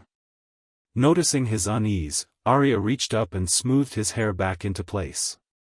Then, with the same nonchalance one might have tying a shoelace, she pulled out a dazzling diamond bracelet from her pocket and clasped it around his wrist. Even before he fully processed what was happening, Caleb's eyes caught the light refracting through the stones. He knew this piece. Zephyr's promise. It was unmistakable, an $80 million bracelet that had made headlines after a record-breaking auction just weeks ago. Arya noticed the look in his eyes and smirked. "You know it?" He nodded slowly, incredulously. "That bracelet, you bought it?" She raised an eyebrow, deliberately vague. "Yes, and no." Then her expression softened. "Technically, it's from my grandmother. Margaret." She paused, then added, "She wanted me to give it to you as a wedding gift." Caleb blinked. "She did?" Arya nodded, her voice suddenly tender. "And she asked me to tell you something." "What is it?" She said, "Thank you, Mr. Hawthorne, for being willing to take in a woman like mine, wild, stubborn, and completely unmanageable. I am forever in your debt." After the papers were signed, Arya didn't wait around. She grabbed his hand, flashed a grin, and took him straight home. Just as Arya predicted, the usually quiet front entrance of her home was now packed with people. A crowd had gathered, Serena stood at the head, flanked by family members and a swarm of hangers-on. They were blocking the driveway, forcing Arya's convertible to a halt. Arya rolled down the window and turned her head lazily to survey the scene. Her gaze landed on Serena, and though her eyes sharpened, her tone remained irritatingly relaxed. Well, if it isn't Mrs. Lockhart and the lovely Miss Lockhart herself. What brings such elegance to my humble doorstep?" Serena's fury ignited the moment Arya spoke. The mocking smile, the feigned politeness, it was all gasoline to a fire. "Give me Caleb," she growled through gritted teeth. "Or I swear to God, you and I are done." But Arya only smiled wider, like a cat toying with a cornered mouse. "Miss Lockhart, weren't we always oil and water? Since when did we play nice? If you've got a move to make it. I'm not going anywhere. As for Caleb," she drew the word out, "he's my husband now. So I'd advise you to keep your claws to yourself." "Husband?" The word rippled through the crowd. Serena blinked, momentarily thrown off. "What do you mean, husband?" she snapped. "He's my fiancé. Did crashing one wedding give you delusions of grandeur?" The disbelief on her face made Arya feel nothing but satisfaction. She didn't bother hiding it. With theatrical flair, Arya pulled out their marriage certificate and lifted it high, flashing it through the open window like a playing card at a poker table. "Let's not throw around accusations, Miss Lockhart. Caleb and I are legally married. Since you're all here, why not enjoy this lovely photo of our first wedded moment? Took it just this afternoon, Polaroid at City Hall. Fresh off the press." Gasps rippled through the crowd.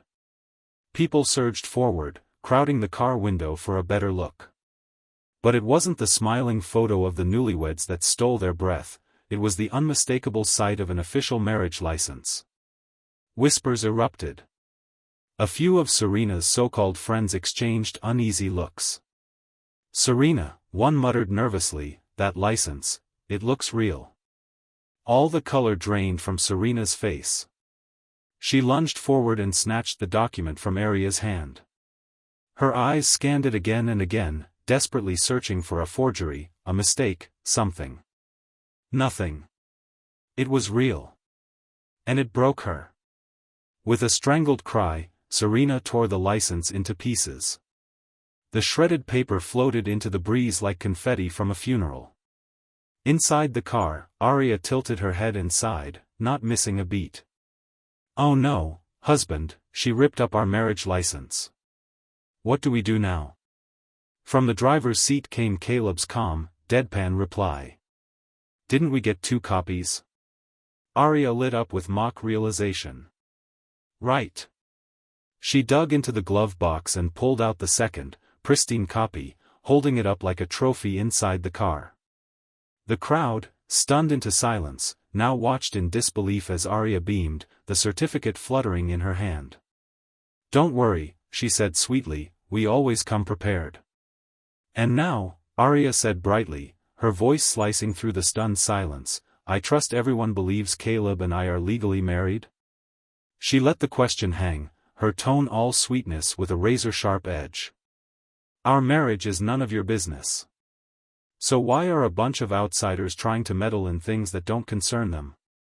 Something about her words struck a chord. The crowd fell uncomfortably quiet. Because they'd heard this exact tone before, last night, when Arya left with that strange, unsettling smile. It wasn't a reaction born of impulse.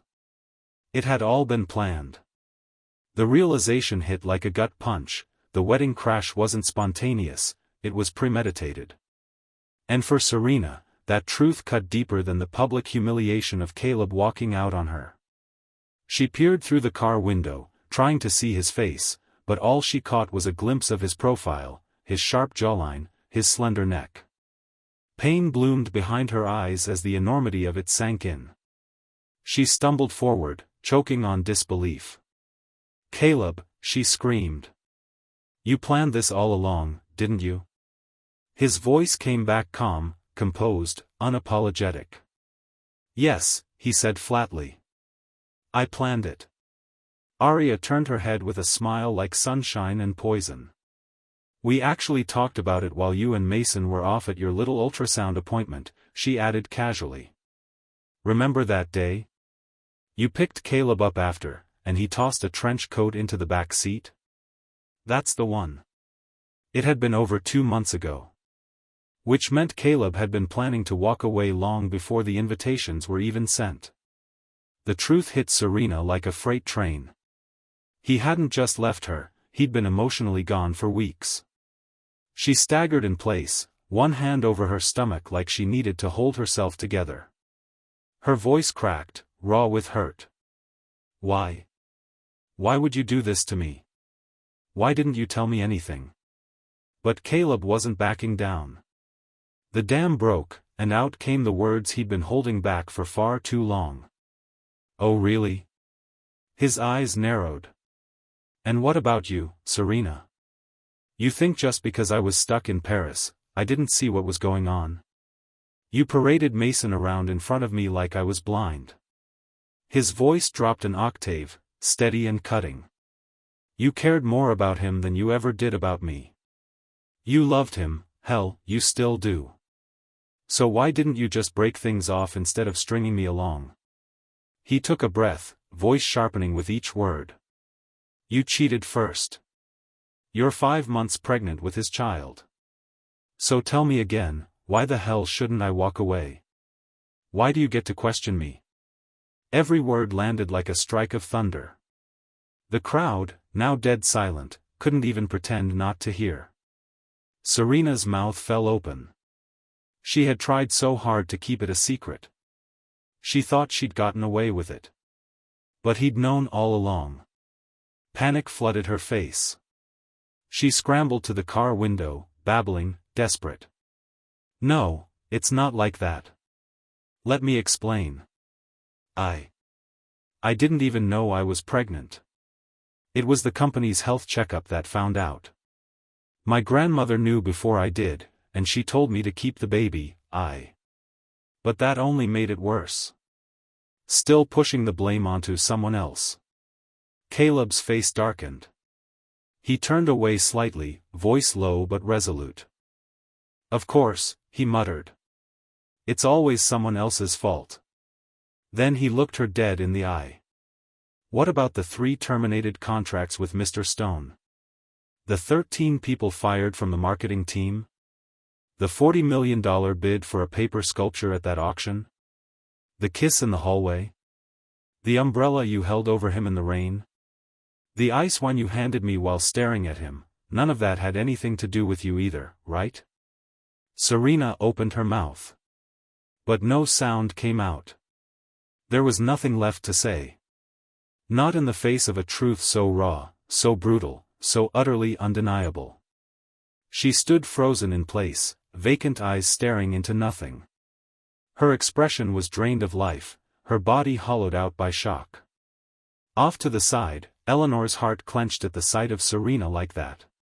She stepped forward, shielding her protectively, voice rising with righteous fury. Serena has loved you for years, and you know it, she shouted. She told you 2 years ago she wanted to marry you, and what did you do? You turned her down, again and again, just to go chase some dancing career. She tried to propose, and you ran off to Europe. She made a mistake while drunk, and now she's carrying that man's baby, but you think you get to judge her? Eleanor's voice cracked as emotion overtook her. She was head over heels for you, Caleb. And you repay that love by running out of your wedding? Humiliating her, and all of us, in front of the world? You should be ashamed. Before anyone else could speak, Arya stepped in, her tone frigid, her eyes sharp. Caleb was 21, she said coolly. He was chasing his dream. Not everyone's goal is to get married young, and there's nothing wrong with that. She took a step closer, her voice louder now, for everyone to hear. The Hawthorns are one of the most respected families in Miami. Marrying into the Lockharts isn't exactly a social climb. He turned down a proposal a few times, so what? She leaned forward slightly, every word laced with steel. Serena's the one who couldn't keep herself in check. Caleb didn't force drinks down her throat. She got drunk, she got pregnant, and then still tried to propose. That's not love, Eleanor. That's fraud. Her gaze hardened as she delivered the final blow. This whole wedding was built on lies and manipulation. So yeah, he ran. And he should've. What are you going to do about it? The color drained from Eleanor's face. Her mouth opened, trembling with rage. She lifted a finger and jabbed it toward Arya's face, repeating, you, but no comeback came. Not a single word. Arya sneered and slammed the window shut. Then came the growl of the engine. Startled by the revving of the sports car, the crowd scattered like startled birds as she slammed her foot on the gas. The car peeled past them, right through the gates of the estate. With a metallic groan, the iron gates slammed shut behind them. Inside the grounds, Arya tossed the car keys to the butler with a casual flick of her wrist. Get someone to clean up the mess at the front, she said coldly. Then, without a second glance at the chaos they'd left behind, she opened the passenger door. With all eyes still burning holes in their backs, she reached for Caleb's hand. And together, the newlyweds walked into the house, unbothered, unstoppable. The villa was unusually quiet, eerily so, almost as if no one else was home. Caleb had spent the entire ride mentally preparing himself to meet Arya's grandmother, bracing for a formal encounter, maybe even a lecture. But when they walked in and found no one waiting, a flicker of confusion crossed his face. "Where's your grandmother?" he asked, scanning the room. Arya tugged him down onto the plush living room couch, a playful glint in her eyes. "She went out to pick up some very important guests," she said, her voice light and teasing. "She'll be back soon." "Guests?" Caleb echoed, eyebrows arching slightly.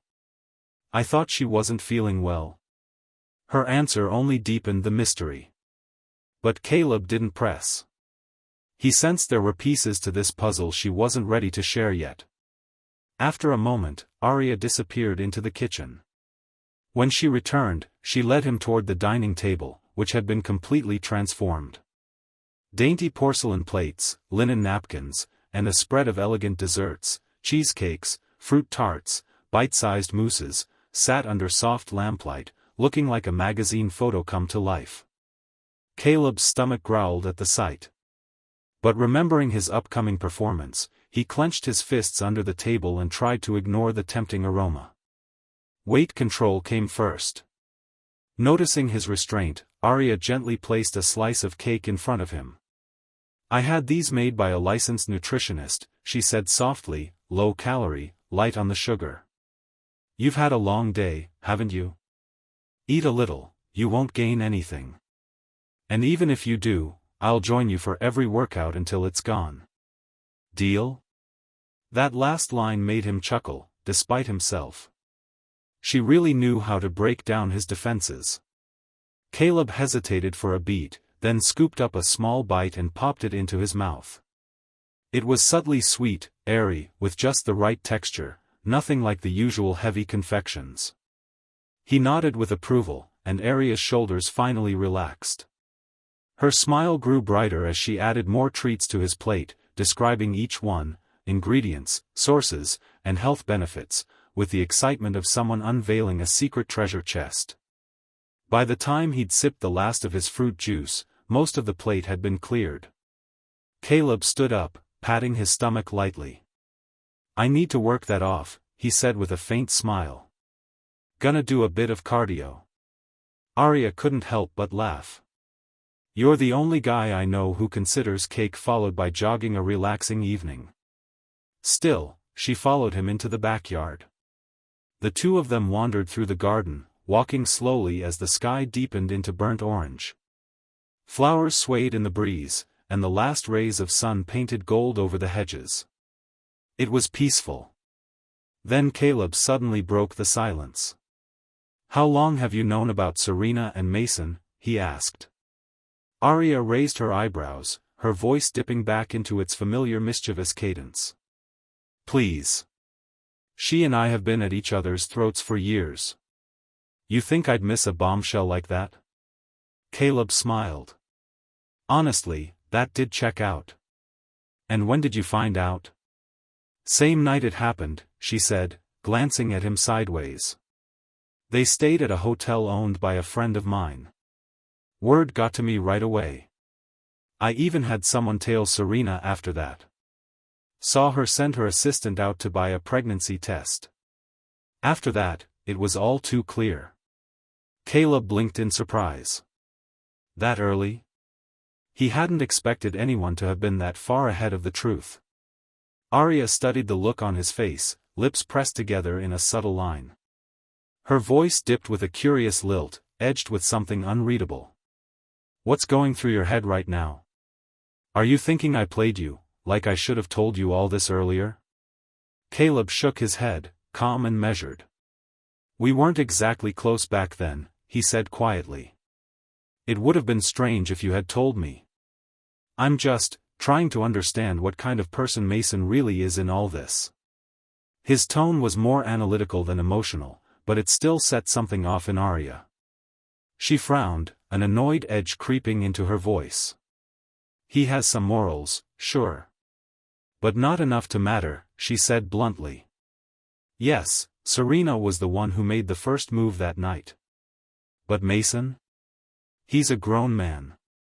He slept with her with zero protection, knew she got pregnant, and still played it passive, like he didn't know how to walk away. Later, when she offered to pay him off to give up the baby, he said yes. His own kid, and he put a price tag on it. That's not just weak, it's calculated. And don't forget, he knew about you. Knew she was still engaged to you. But he kept hovering around her anyway. Either he's a fool, or a bastard. Pick one." Arya's words hit hard. Caleb felt something shift inside him. Until now, every time he'd seen Mason, the guy had come across as quiet, uncertain, almost pitiful. Caleb had almost believed he was the victim in all this. But now? Now it was like the fog had cleared. She was right, if Mason had really been innocent, none of this would have happened. A decent man wouldn't have crossed half those lines. Caleb mentally recalibrated the blame. Serena carried the lion's share, maybe 70%. But Mason? He wasn't walking away clean. At least 20% was on him. The last 10%? Caleb would take that. He'd missed the warning signs. He'd been the one to back out first. So yes, a piece of the mess was his to own. As these realizations set in, Arya waved her hand in front of his face, breaking the silence like a kid trying to reclaim attention. When he finally looked up at her, startled, she gave a little cough and tilted her head, voice light but eyes sharp. "So, you married me," she began, "but you're still this interested in your ex's drama? What's that about? Don't tell me you've got unfinished business with Serena." There it was, a faint trace of jealousy. Or was it just curiosity? Caleb thought he heard something bitter behind the tease. But he dismissed the thought. This was a transactional marriage, pure and simple. They hadn't even hit the 24-hour mark. No way she cared that deeply. He kept his tone casual. "No, it's not that," he said. "I'm just surprised Mason pulled off such a convincing act. I fell for it completely. If he was faking, he's a better actor than I gave him credit for. And if he wasn't faking, then I guess the universe was watching out for me, keeping me from throwing myself into a total disaster with Serena. Who knows how much worse it could have gotten." His voice held no emotion. Just cold, clean closure. That was all Arya needed to hear. Whatever sting she'd felt a moment ago vanished like a passing breeze. She smiled again, slipping right back into her usual sass. "So if marrying her would have been a total dumpster fire," she said, eyes gleaming, "then what does that make marrying me?" Caleb paused, turned to face her fully, and looked her up and down like he was giving it serious thought. Then he grinned. "Didn't your grandmother say it best? Public service. One less menace to society." Arya's jaw dropped. "Excuse me?" She spun on him, holding up her fingers like a lawyer presenting evidence. "Let's be clear. 1. I'm prettier than Serena. 2. I make better dessert. 3. I didn't cheat. 4. This marriage was your idea, not mine. And 5. If this is public service, then you're the one who benefited most, buddy." Caleb burst out laughing, holding his hands up in surrender. Okay. You win," he said, the corners of his eyes crinkling with amusement. "I'll admit it, you're the lesser evil." Arya narrowed her eyes, but her smile said she'd let it slide. "For now. I'm only a year older than you, and I'm already CEO of the Beaumont Group. That counts as young and successful, doesn't it?" Arya declared, expression deadly serious. "And I'm easy on the eyes, plenty of people would love to have me, thank you very much. Despite all that, I've kept a spotless record, no scandals, no flings, nothing shady for over 20 years. I'm also hilarious. And you're still not satisfied?" Her earnest tone was so over the top that Caleb couldn't help but laugh. He held up his fingers and began ticking off his counterpoints. "You're the CEO of a major company. You'll be busy around the clock. I've got to fly all over the world for performances.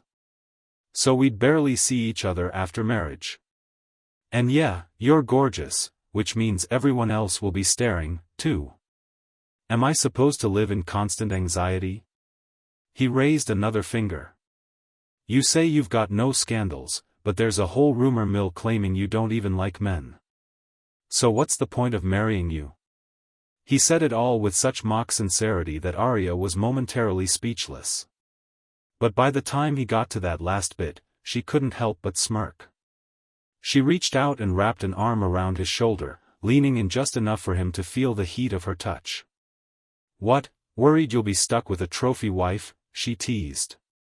"Come on, it's our first day of marriage, don't tell me you're already falling for me."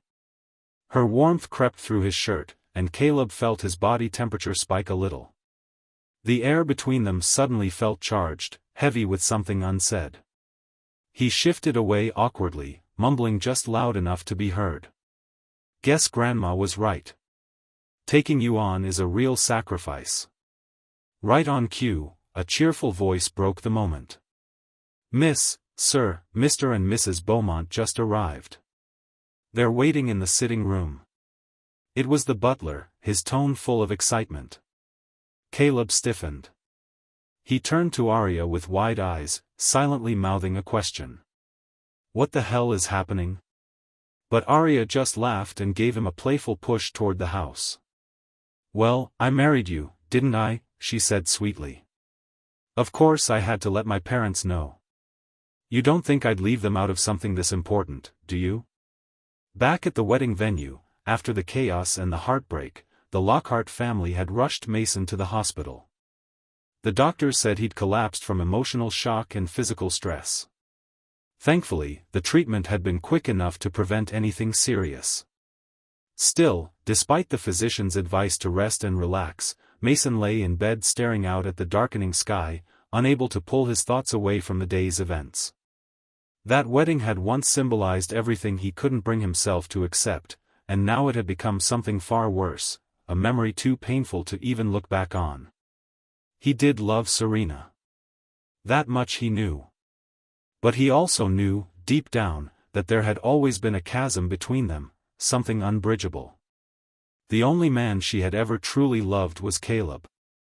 And Mason? He'd only entered her life because of an accident. A misstep.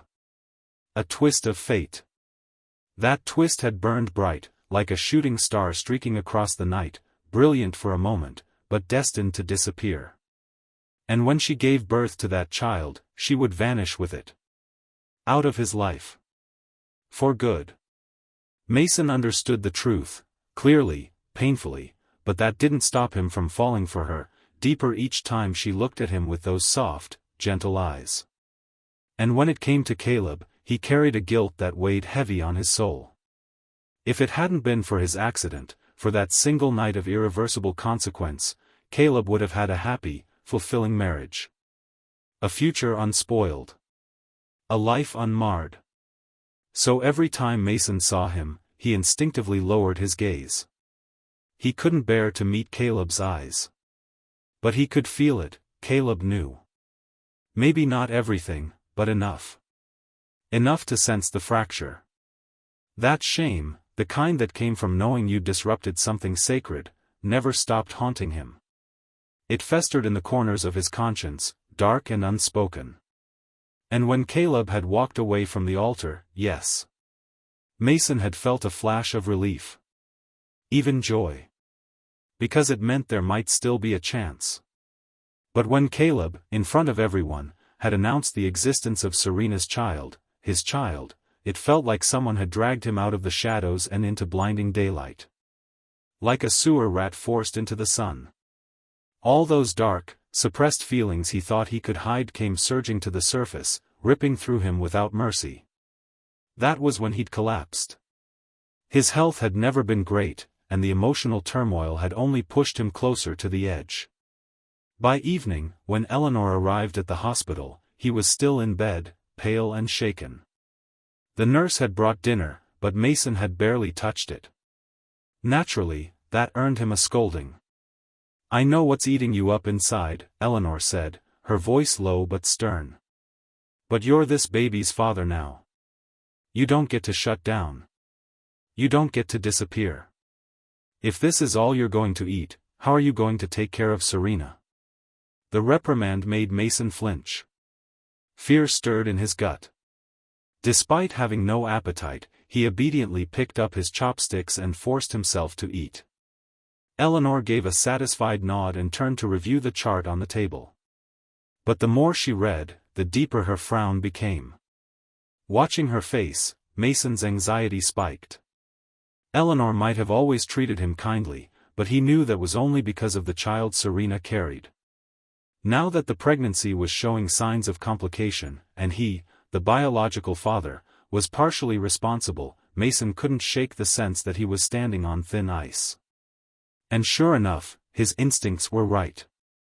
After skimming the medical file, Eleanor began to lecture him, her voice no longer composed, her words sharp and unfiltered. The events of the day had clearly frayed her nerves. Mason, already jumpy by nature, found himself shrinking under the weight of her words. His eyes welled up, and he blinked fast, trying to keep the tears from spilling over. So when the door creaked open and Serena walked in, he looked up at her like she was salvation.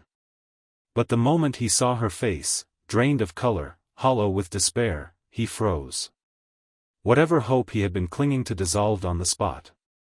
It was the first time Mason had ever seen that look on her face. Serena stood stiffly at the foot of his hospital bed, her gaze fixed not on him, but on herself. On the soft swell of her stomach beneath her coat. There was something resolute, almost frightening, in her eyes. "I'm going to California," she said, her voice steady, sharp. "I'm getting rid of this baby." The room fell dead silent. Time itself seemed to stop. Mason stared at her in shock, utterly blindsided. Eleanor, however, was the first to react, her fury immediate, absolute. She stepped in front of Serena like a barricade. "Over my dead body," she snapped. "That baby is our blood. That child belongs to this family." The room turned into a war zone. Neither woman would back down, one fueled by iron-willed youth, the other by the fire of legacy. Serena clenched her fists at her sides.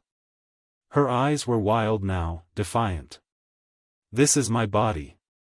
My child. I have every right to decide what happens to it. You don't get to interfere." Eleanor trembled with rage. Her hand slammed down on the edge of the table like a judge passing sentence. "You think I don't have a say?" she spat. "Then what about Mason? He's the father. This isn't just your decision anymore." The room went still. All eyes turned to Mason. He sat hunched in the bed, hands twisting the bedsheet like he was trying to strangle his own guilt. This baby, this life, was the only thing still tethering him to Serena. But deep down, he knew he had no real control. Not anymore. Eleanor didn't know about the private agreement he and Serena had signed. But Mason did. He remembered every clause, every condition, every inch of the contract that made it clear, he was only allowed near her because she let him be. He had obeyed her every instruction for months. He had played his part. He had hoped. And now, she was cutting the cord. She was going to California. She was going to end the pregnancy. She was going to disappear from his life completely. He felt the ground tilting beneath him. Still, he clung to the last fragile hope. "Tell me why," he whispered hoarsely. "I need a reason." He hadn't expected to sound so desperate. But he was. Eleanor didn't take it well. Her eyes flashed with betrayal as she turned on him. "You want a reason? There is no reason good enough. That child stays, no matter what." But Serena had already made up her mind. She turned to Mason, her voice cold but not cruel. "Just final. This baby can't exist in the same world as Caleb," she said. "And I choose Caleb. I'm sorry." It didn't feel like a slap. It felt like a knife to the chest. Mason didn't cry out. He didn't scream. He just sat there, face pale, breath shallow, as the tears began to fall silently down his cheeks. He knew. Of course he knew she would choose this. But knowing didn't make it hurt any less. The argument between Eleanor and Serena escalated into chaos. They were shouting over each other now, voices shrill and broken, each word more explosive than the last. Serena had enough. She pulled out her phone and calmly began speaking to a clinic in California, asking about procedures and travel times. That was when Eleanor finally collapsed, gasping for breath, her body giving out beneath the weight of her fury. She crumpled to the floor in a heap. The room was thrown into disarray. And through it all, Mason just sat there, staring blankly out the window, like his soul had already left his body. Her words kept echoing in his mind. I choose Caleb. He had always known this moment would come. He just hadn't realized how much it would destroy him. When Eleanor regained consciousness, the first thing out of her mouth was a hoarse, trembling scream. The baby stays. Mason finally broke. He couldn't hold it in any longer. The dam burst, and tears came flooding out, shaking his shoulders with the kind of grief that had nowhere else to go.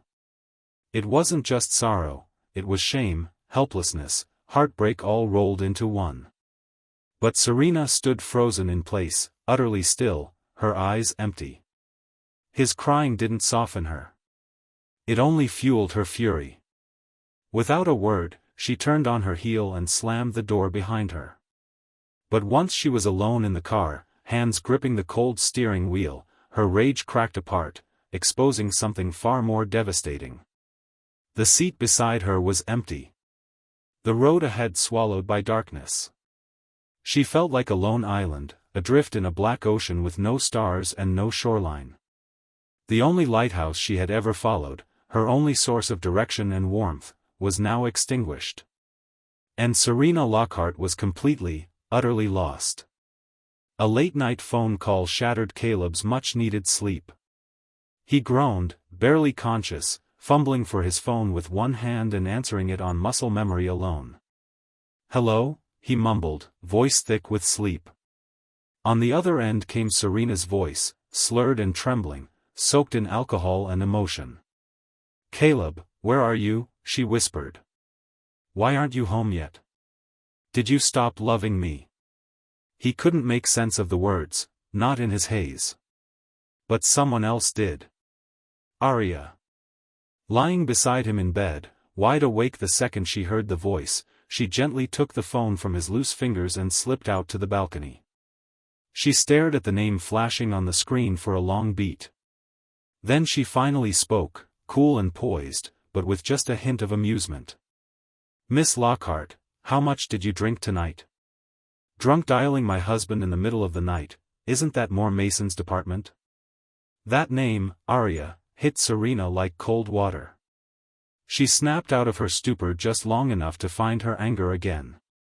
"You had no right to answer Caleb's phone." Arya actually chuckled at the indignation in her voice.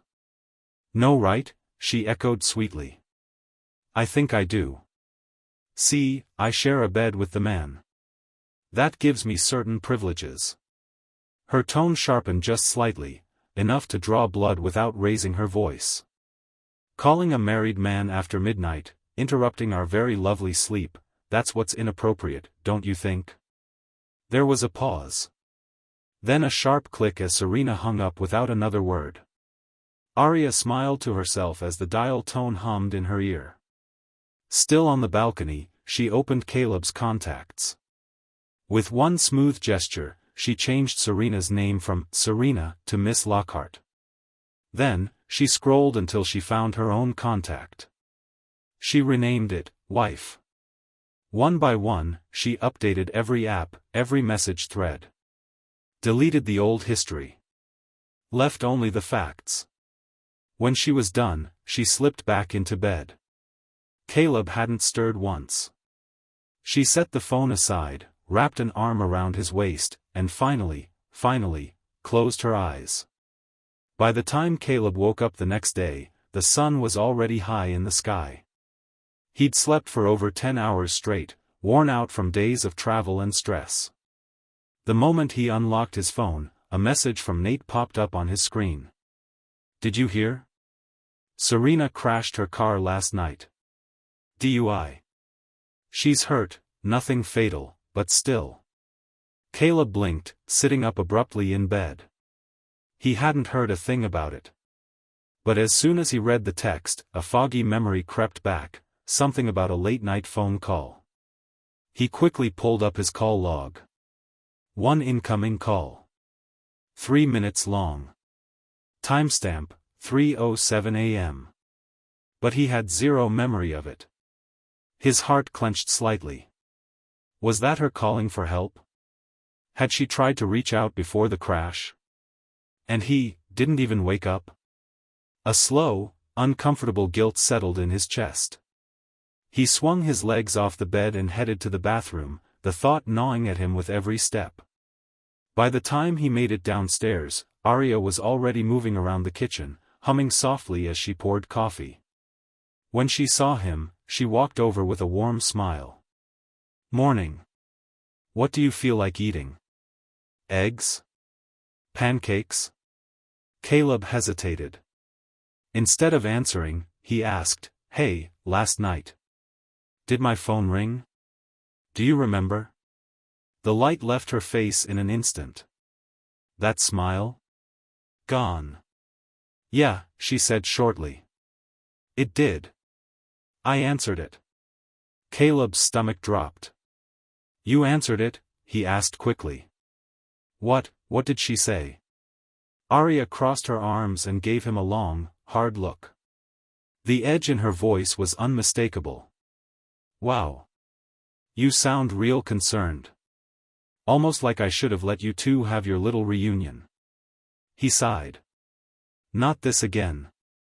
I'm not trying to start something," he said. "I just found out she got into an accident after that call. I'm trying to figure out if that was a cry for help or something." So it was guilt, not love. That seemed to satisfy her, at least a little. She was drunk, Arya said, shrugging. "Calling to whine, like she always does. I told her off, and she hung up. The crash didn't happen until like 5 or 6 in the morning. Definitely not your fault." Caleb let out a breath. The knot in his chest loosened. He finally sat down at the table and reached for the toast. But Arya was still watching him. She studied his face, every flicker of emotion. When she saw nothing but calm, she leaned in a little, voice deceptively light. "You're not thinking of going to see her, are you? I mean, they say she's in rough shape." She barely finished the sentence before her pulse started pounding. Her smile was gone, replaced by a tight kind of anticipation. Caleb didn't even look up from his plate. "She's not dead," he said dryly. "So, no." Arya stared at him for a beat. Then, slowly, her mouth curled into a grin. He reached for the coffee, but as he turned his head, he caught her smirking behind her hand. He raised an eyebrow. "She gets in a car crash and you're grinning?" Arya lifted her chin, mimicking his flat tone. "She's not dead.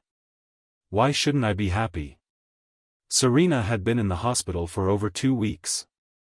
Not a single text from Caleb. She stared at the hundreds of messages she'd sent, read receipts. None. Replies? 0. The silence on the other end was deafening, and it was pushing her closer to the edge. Mason stood by her bedside, holding a bowl of chicken soup, unsure whether to speak. Since the wedding fiasco, Serena had reverted to treating him like a stranger. No matter what he said, how he tried to engage her, she shut him out completely, lost in her own thoughts, sinking deeper into a void of numbness and despair. Eleanor had tried at first, gentle talks, coaxing conversations, but after being ignored too many times, she'd stopped coming altogether. The secretaries and assistants had all been ordered on leave. No one else set foot in this hospital room. Only Mason came and went, caring for her meals, her medication, her needs. Day in, day out, trapped in the suffocating quiet of a room where every breath felt heavy. He was beginning to feel as if a storm cloud had taken permanent residence in his chest. On Serena's birthday, Eleanor didn't show. Instead, she sent a cake through someone else. Mason wheeled it into the room on a cart, his hands sweaty with nerves. It had been days since Serena had spoken. But when she looked up and saw the cake, her voice, hoarse and cold, finally broke the silence. "Who sent that?" "Eleanor." The flicker of hope in her eyes died just as quickly as it had come. Her face tightened, eyes bloodshot, the disgust rising visibly across her features. "Throw it out," she said flatly. I don't want to see it. Mason flinched. He didn't understand how things between them had decayed so badly. Eleanor had done so much for both of them. He couldn't help but try to defend her. She really means well, he said gently. She's worried about you. She's older now, her health's not great. You know she. The crash came before he could finish. Serena hurled the glass cup straight at the cake. Frosting exploded across the floor, the cart wobbled, and a chunk of it splattered against Mason's pants before sliding down to the tile. He staggered back, barely catching himself on the edge of the table. Serena didn't even blink. No apology. No regret. Just ice in her voice. Get out. You too. That did it. Mason broke. The emotion he'd held in for weeks surged to the surface in a tidal wave. He stepped forward, tears spilling down his face, his voice shaking with desperation. Blame me, if you have to. But don't take it out on Eleanor. Please, Serena. She's done nothing but love you. She's old, she's fragile. If anything happens to her. His voice cracked. There was a time when the sight of him crying would have softened her. When a single tear would have made her reach out. But that Serena was gone. Now, she just stared at him, face cold, heart closed. You think hiding behind her gives you a shot at marrying me because of this baby? She said, her voice sharp and cruel. Let me make this clear, don't waste your time. I'll never marry anyone but Caleb. Not in this life. Every word fell like shattered glass, cutting Mason down where he stood. He didn't move. He couldn't. His heart was bleeding out in a room that no longer had space for it. He kept shaking his head, sobbing so hard he could barely breathe. I never wanted a title, Mason gasped between gulps of air. I just wanted to stay by your side. But Serena had no patience for his tears. Without a word, she ripped the four from her arm, blood seeping from the wound as she stormed out of the hospital room. Mason panicked. He chased after her, alarmed by her unsteady steps and pale face. They reached the stairwell, she was moving too fast. He reached out and caught her wrist, desperation raw in his voice. Please, Serena, your body's not healed yet. Come back, rest, please. I'm begging you. She didn't even look at him. With one sharp jerk, she tore her arm free. But her balance was off. Her foot slipped. And in the next second, Serena tumbled down the stairs. Her scream pierced the hallway, echoing off the sterile walls. She twisted, curled instinctively to shield her stomach, but it was no use. Blood was already seeping through her gown, thick and hot. Agony exploded in her abdomen, sharp, consuming, as if her body was being torn in half. Her mind spiraled into chaos, but through it all, one thought crystallized with terrifying clarity. Let the baby go. Let it all go. Her blood-stained fingers reached out toward Mason, who stood frozen at the top of the stairs. And she smiled. A small, broken smile. Finally. She was free. Mason watched Serena fall. His face contorted in horror, but only for a moment. Then came the stillness. The calculation. He took one slow step toward the stairwell. The child. Their child. It was gone now. Probably. The last thread tying him to Serena, cut. If she miscarried here, on these cold hospital stairs, did that mean their story was over? Would Eleanor finally stop forcing them together? And with the baby gone, the wedge between Serena and Caleb would disappear. Maybe, just maybe, she could win him back. The thought slipped into his mind like a whisper. Then it grew, loud and wild, impossible to ignore. Mason lowered his gaze and began to shout for help, his voice echoing down the hall. Someone, please. Help. She's bleeding. Blood pooled on the steps, thick and dark, trailing downward like a spreading shadow. Below, Serena's cries were fading. Her body trembled, then fell still. Mason slowly made his way down, gripping the railing, careful to step around the blood. He knelt beside her, staring at the ruin. It was over. Everything was over. Their child was gone. And with it, his last reason to exist in her world. He closed his eyes. His lashes trembled. Tears spilled down his cheeks and mingled with the blood on his face, raw, streaked, and eerily calm.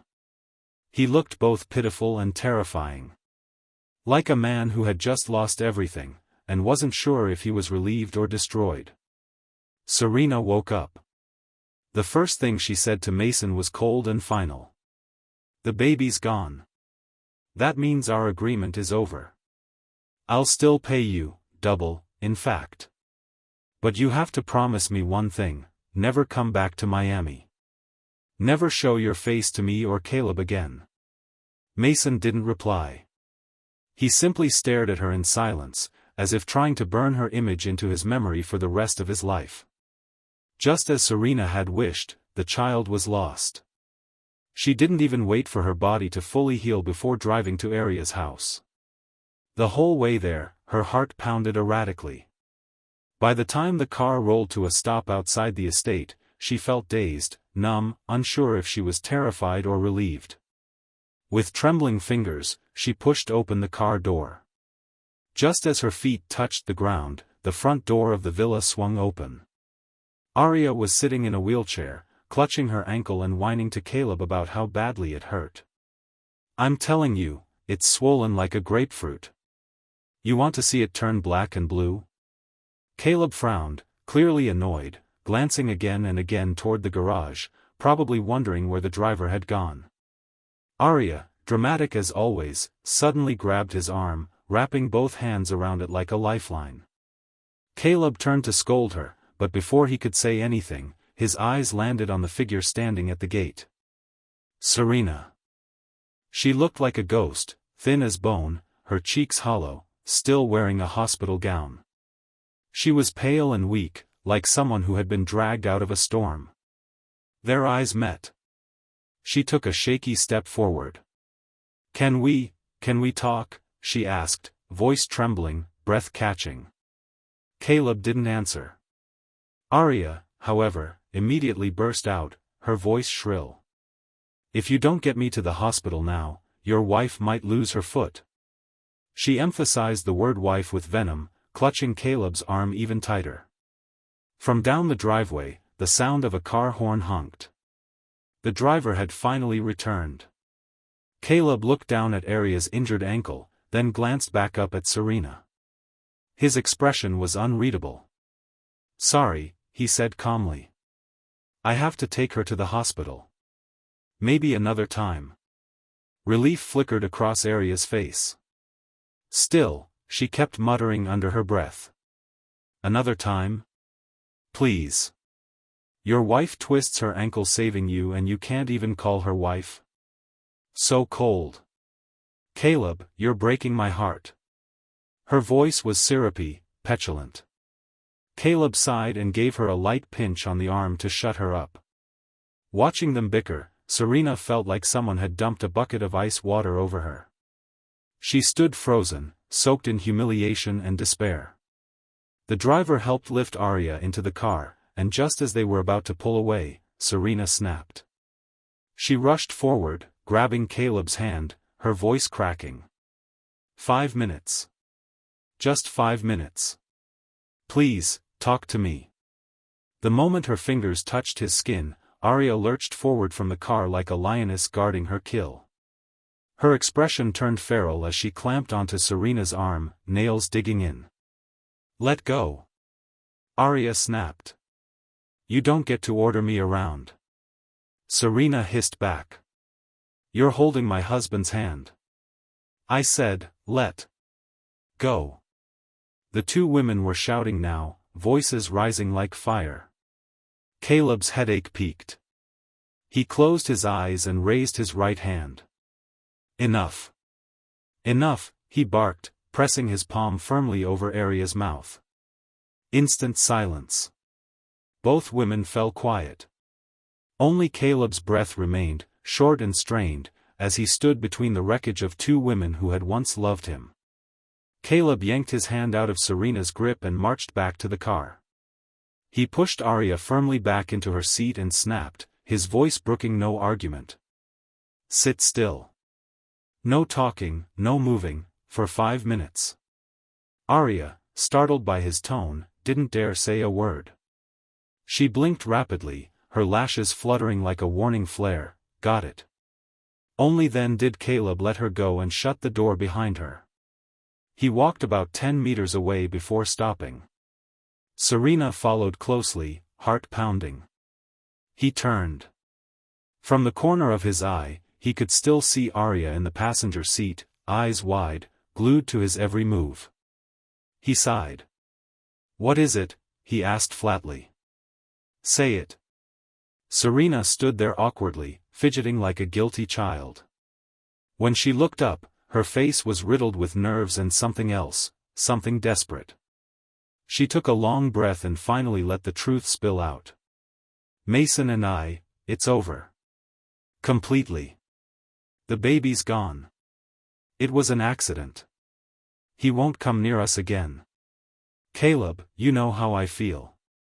You've always known. There's never been anyone else for me.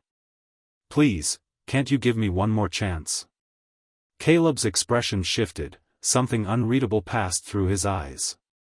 "The baby's gone?" he asked, caught off guard. "What happened?" But Serena didn't answer that directly. Her voice quickened, almost frantic, as she pressed her case. "You've always been the only one.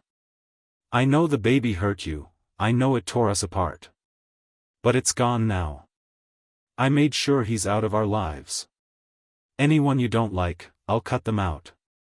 Just say the word. Please, Caleb, forgive me." She looked at him with wild, glassy eyes, like a child waiting to be praised for doing something brave. But Caleb only stared at her in shock, inching backward instinctively. "That was your own child," he said quietly, voice tightening. "Are you hearing yourself? What the hell is wrong with you?" Then his eyes narrowed. "Mason loved you. Why the hell would he agree to end the pregnancy?" Serena panicked. Seeing the fear flash across his face, she rushed to explain. No, you've got it wrong. I didn't do it on purpose. I fell, on the stairs. I lost the baby because I tripped. It was an accident." She was trembling now. Her voice cracked, and the muscles in her face twitched as she struggled to keep herself together. Her eyes darted everywhere, anywhere but his. Caleb watched her closely. Something didn't add up. Before he could press further, Arya's impatient voice rang out from the car. "Time's up. Your wife is still in pain, remember?" Caleb exhaled sharply, turning back toward Serena. "We don't have time. Just tell me what I need to know, now. When exactly did you lose the baby? And why are you out here when you're clearly not fully recovered?" Caleb's voice was sharp, laced with concern, perhaps more for the facts than for her well-being. Serena fixed her eyes on him, heart pounding. In her mind, there was only one goal: get him back. "I'm fine now. I've already rested. I just wanted to be the one to tell you the news myself. Caleb, the obstacles are gone. All of them. Can we just go back to the way things used to be? Pretend none of it ever happened?" Caleb froze. A life. A real, living child, reduced to a word. An obstacle. He stared at her face, so familiar, so unchanged, and yet it was like looking at a stranger. His voice was quiet when he finally spoke, but every word landed like a cold slap. "There's no going back. Let's end this cleanly. I'm asking you not to reach out to me again. I'm married now, Serena. I'm moving on. It was a knife to her chest. Serena began to shake, her body trembling with disbelief. Her voice broke into a cry, the sound jagged and raw. Why? Why? It should have ended the night I left for France, Caleb replied, staring off into the distance. I told you, I have boundaries. I can't forget. I can't forgive. This is it, Serena. Let it go. Back in the car, Aria's expression could have frozen the sun. She held up her watch like it was evidence in court, shaking it dramatically in front of his face. 7 minutes. You promised 5. You were gone 2 minutes too long. Caleb sighed, pressing his fingers to his temple like a weary parent scolding a fussy child. All right, all right. 2 minutes over, how about 2 favors to make up for it? Aria's frown flipped instantly into a satisfied smirk. She slid her hand into his, locking it in. Fine. First favor, you have to tell me everything you two talked about. Word for word. So he did. Every detail. Every sentence. And only when she felt fully debriefed did Aria finally let it go. Later at the hospital, after her checkup, the doctor reassured them, no serious damage. Just a mild sprain. Some meds, some rest, and she'd be fine. Caleb pushed her in the wheelchair down to the pharmacy. After they picked up the prescriptions, she started to complain again, this time leaning in closer, her voice syrupy. My foot still really hurts, she whined softly into his ear. But Caleb's mind wasn't on her. He couldn't stop thinking about Mason. About what Serena had said. About that baby. Aria kept chattering, clinging to him, but his patience was thinning. He finally stood up. I need to use the restroom. He slipped out and, instead of turning toward the restrooms, made his way back upstairs. He found someone who worked there, called in a favor, and got Serena's hospital room number. The hospital room was empty. Just a lingering sterile scent and a clipboard on the wall noting her miscarriage date and current recovery status. Caleb stood there, staring at it, his chest tightening. Grief, guilt, confusion, they all came rushing in like a tide he couldn't control. A voice came from behind. What are you doing here? Did you two get back together? I should have known. Caleb turned, caught off guard. It was Mason. His eyes were red-rimmed, voice already trembling. But it wasn't until Caleb spotted the credit card on the desk, his card, that it all clicked. Mason looked up at him, and the dam broke. Tears streamed down his face before he could even say a word. Caleb looked away, the weight of the moment heavy in his chest. He let out a slow sigh. You've got it wrong. We didn't get back together. Mason shook his head, voice cracking with every syllable. The baby's gone. She'll never look at me again. I know that. But I can't let go. There was nothing Caleb could say. The silence between them stretched, thick with everything unspoken. Then Mason started to unravel. All of it, his hope, his grief, his desperation, came pouring out in a flood of broken words. I know I'm not good enough for her. I've always known. She only ever loved you. But I loved her the way she loved you, completely, helplessly. I didn't choose this. It just happened. Without the baby, there wouldn't have been anything between us, ever. I know that. But then she was here. In my life. Even if just for a moment, she saw me. Not the rich girl looking down, not the heiress, just Serena, and me. How could I not fall for her? Her love for me, if you can even call it that, wasn't even a fraction of what she gave you. But even that tiny sliver, it meant everything to me. All I wanted was a little more time beside her. Even if it was just for the baby's sake. But now the baby's gone, and it's all over. It's like I climbed out of the mud for a second, just to glimpse the stars, only to be thrown back down again. You know what's worse than never having something, Mr. Hawthorne? Having it, and then losing it. Caleb had come upstairs thinking he might try to talk sense into Mason. He'd intended to warn him, she's not who you think she is. She's cruel. Reckless. Dangerous. A man like Mason, from a modest background, deserved someone who wouldn't destroy him piece by piece. But sitting there, listening to his raw, unfiltered pain, Caleb realized, there was nothing to say. Mason wouldn't hear it. His heart was too far gone. So instead, Caleb simply sat beside him, quietly. A listener. Nothing more. After pouring out every ounce of his grief, Mason finally quieted down. His chest still heaved with the echo of his sobs, but the storm had passed. Just then, Caleb's phone buzzed sharply. He glanced at the caller ID. His expression shifted, conflicted, unreadable. Without a word, he looked at Mason, then answered. Why did you burn everything, every memory we had? Are you really that cruel? Is this how you end it, just like that?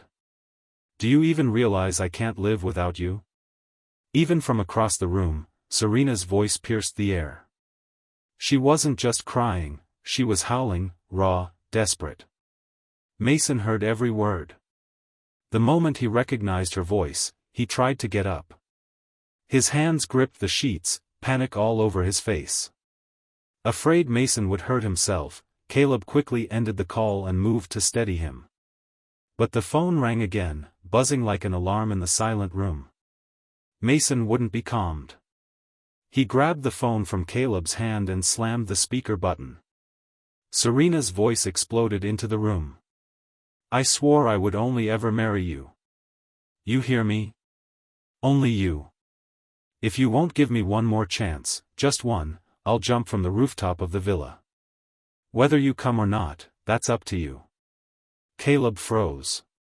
He hadn't expected this. Serena had spiraled beyond reason, using death as a weapon, guilt as her last tether. Mason was out of the room before Caleb could stop him, like a man possessed.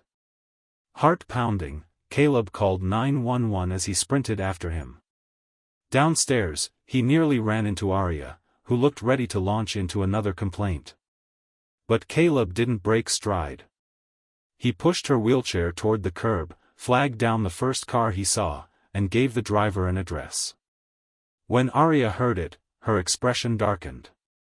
She glared at him, eyes full of suspicion.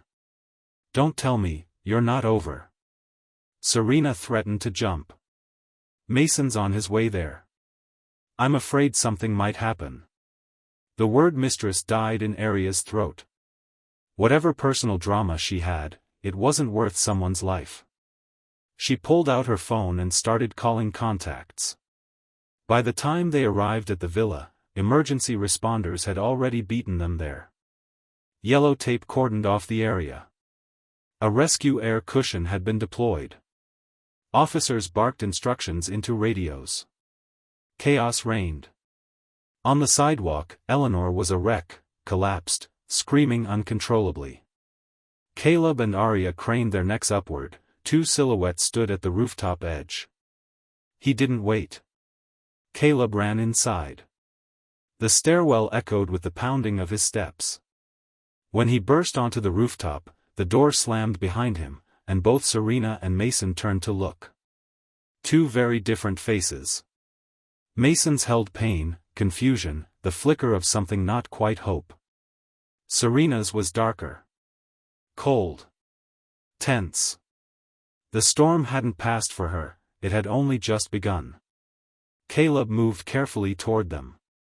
Then he stretched out a hand. Toward Mason. The air stood still. Mason didn't move. His eyes darted between Serena and Caleb, his expression caught in a snarl of hesitation. Serena's mouth twisted, her face a mask of betrayal as she watched Caleb's gesture. The rooftop was quiet for 3 whole minutes. Caleb's hand never wavered. But Mason never took it. Caleb slowly withdrew his outstretched hand. His voice was low and steady, each word dropping like stone on still water. She wants to die, what about you? You going to jump with her? He locked eyes with Mason. She's the CEO of a major company. If she jumps, dead or alive, someone will handle the fallout. There'll be lawyers, PR, spin doctors, and money. But you? His tone deepened.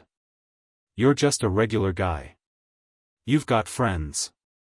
Family. People who love you. You jump, and who's going to clean up that mess? The words landed like thunder. Both Serena and Mason froze. But Caleb kept his gaze on Mason, not even sparing Serena a glance. She's not jumping for you. You die with her, what then? She still won't love you. She never did. You'll just be gone. Wasted. And everyone who ever cared about you will be left behind, broken. For what? For her. His voice didn't rise, but the truth in it reverberated with terrifying clarity. Mason's head hung low, his shoulders trembling under the weight of it. Still, his eyes drifted sideways. To her. But Serena never looked back. She was staring at Caleb. Only Caleb. With the kind of longing Mason had only ever dreamed of. And in that moment, he knew, Caleb was right. Everything hurt. Because it was true. Like needles driven under the skin. Like splinters in the soul. Mason's voice cracked. Did you ever like me? Serena finally spoke. Still staring at Caleb. No warmth. No hesitation. No cruelty either. Just pure, crystalline indifference. A moment of weakness. That's all. It wasn't love. Mason closed his eyes. The corner of his mouth curled into a bitter, broken smile. Then, silently, he stepped off the ledge. But not into the air. He stepped backward, down the platform. Paramedics rushed forward, guiding him to safety. Caleb watched until Mason was safely seated on the rooftop tiles, then turned. Only then did he look at Serena. Their eyes met. He held her gaze with measured calm. Well, he asked quietly. You coming down? Serena shook her head. Deliberate. Defiant. The kind of stubbornness Caleb had seen before, when he tried to end things the first time. She'd threatened suicide then, too. Back then, he'd caved. He'd believed she really might do it. But now? Now, looking at her again, with that same steel-eyed desperation dressed as love, he didn't feel fear anymore. Just exhaustion. Caleb didn't even bother looking for a cleaner spot. He simply lowered himself to the ground, legs stretched out, hands loosely resting on his knees. His voice was suddenly calm, almost casual. This isn't the first time you've threatened suicide, Serena. Do you really think your life is that cheap? Or do you just assume I'll pull a Mason and throw mine away for yours? 2 questions. Simple. Cruel. True. Serena faltered. For the first time, the certainty in her eyes wavered. Her lips parted slightly, but no sound came. Her mind flashed with images. That time she faked a suicide attempt to stop him from leaving. The exhaustion on his face. The night after their engagement, when he asked about what really happened during that drunken evening, his grief, barely held in. The night they shopped for wedding attire, his eyes dulled, his spirit numb. The day she ran from the altar, he took off his suit jacket, chased her barefoot into the street, and when he finally stopped, he looked free. Liberated. Every memory. Every expression. Etched into her like stone on bone. But none of those moments hurt as much as this one. This look. That cold, steady detachment. No rage. No sorrow. No love. Just the final click of a door she could no longer open. They had flirted with disaster so many times before. Hung on by threads, breath, fingernails, and somehow always came back. But this time? She stood at the real edge now. Not a metaphor. Not a threat. The real rooftop. And for all the love she carried, for all the ghosts, all the clinging memories, her limbs felt limp. Her will drained. It felt hopeless. Like trying to hold up a collapsing skyscraper with nothing but your spine and breath. Was her life really so cheap? No. She was Serena. She was somebody. She wasn't born to be expendable. Replaceable. Forgettable. Would Caleb die for her? No. Never. Maybe he had loved her. Once. But he'd always loved other things more. The thrill of dance. The rhythm of his own life. The freedom of himself. And Serena had always known that. Deep down, she had known. But still, she'd thrown herself into the fire. For him. Only for him. She had loved him more than he ever loved her. More than she even loved herself. And that was why she'd climbed the rooftop. Not to die. To prove something. That she still lived in his heart. That even a flicker of his love could anchor her. She just needed the slightest proof that she still mattered. And if she had it? She'd burn for it. Gladly. But looking at Caleb now. She saw it. She saw it plain. She had gambled everything. And lost. That was the moment Serena fell apart. You promised me, she cried, voice cracking like glass. You swore you'd give me another chance. You even signed your name on it, I saw it, I kept it, I believed in it. And today. I looked for it. I wanted to hold on to it, and the butler told me you burned it. You burned it all. She was trembling now, a mix of rage and despair. Why would you do that? Don't you remember your promise? She was talking about her 15th birthday. The night she made a wish and asked him for a vow, no matter how bad things ever got between them, no matter the fights, he would always give her one more chance. He had said yes. Even written it down. Signed it. That childish little pledge had sat hidden for years, untouched. Forgotten. Until now. Caleb had tossed it in a fire without a second thought. He hadn't expected she'd remember. He hadn't expected it to still mean anything. But he wasn't going back on his word, because, in his mind, he never broke it. He looked up at her. His voice was still even. Steady. Yes, I promised you. But before I did, you and I agreed to 3 conditions. One of them was this: if you ever gave your heart to someone else, even for a moment, that promise would be void. So tell me, Serena. Can you look me in the eye and say you never felt anything for Mason? Can you honestly say, when you kissed him, you still remembered what we swore to each other? The words slammed into her like a storm. Serena's lips parted, but nothing came out. That reflexive "I can" died in her throat the second she looked into Caleb's eyes, those clear, unwavering eyes. And she crumbled. Dropped to her knees on the cold rooftop.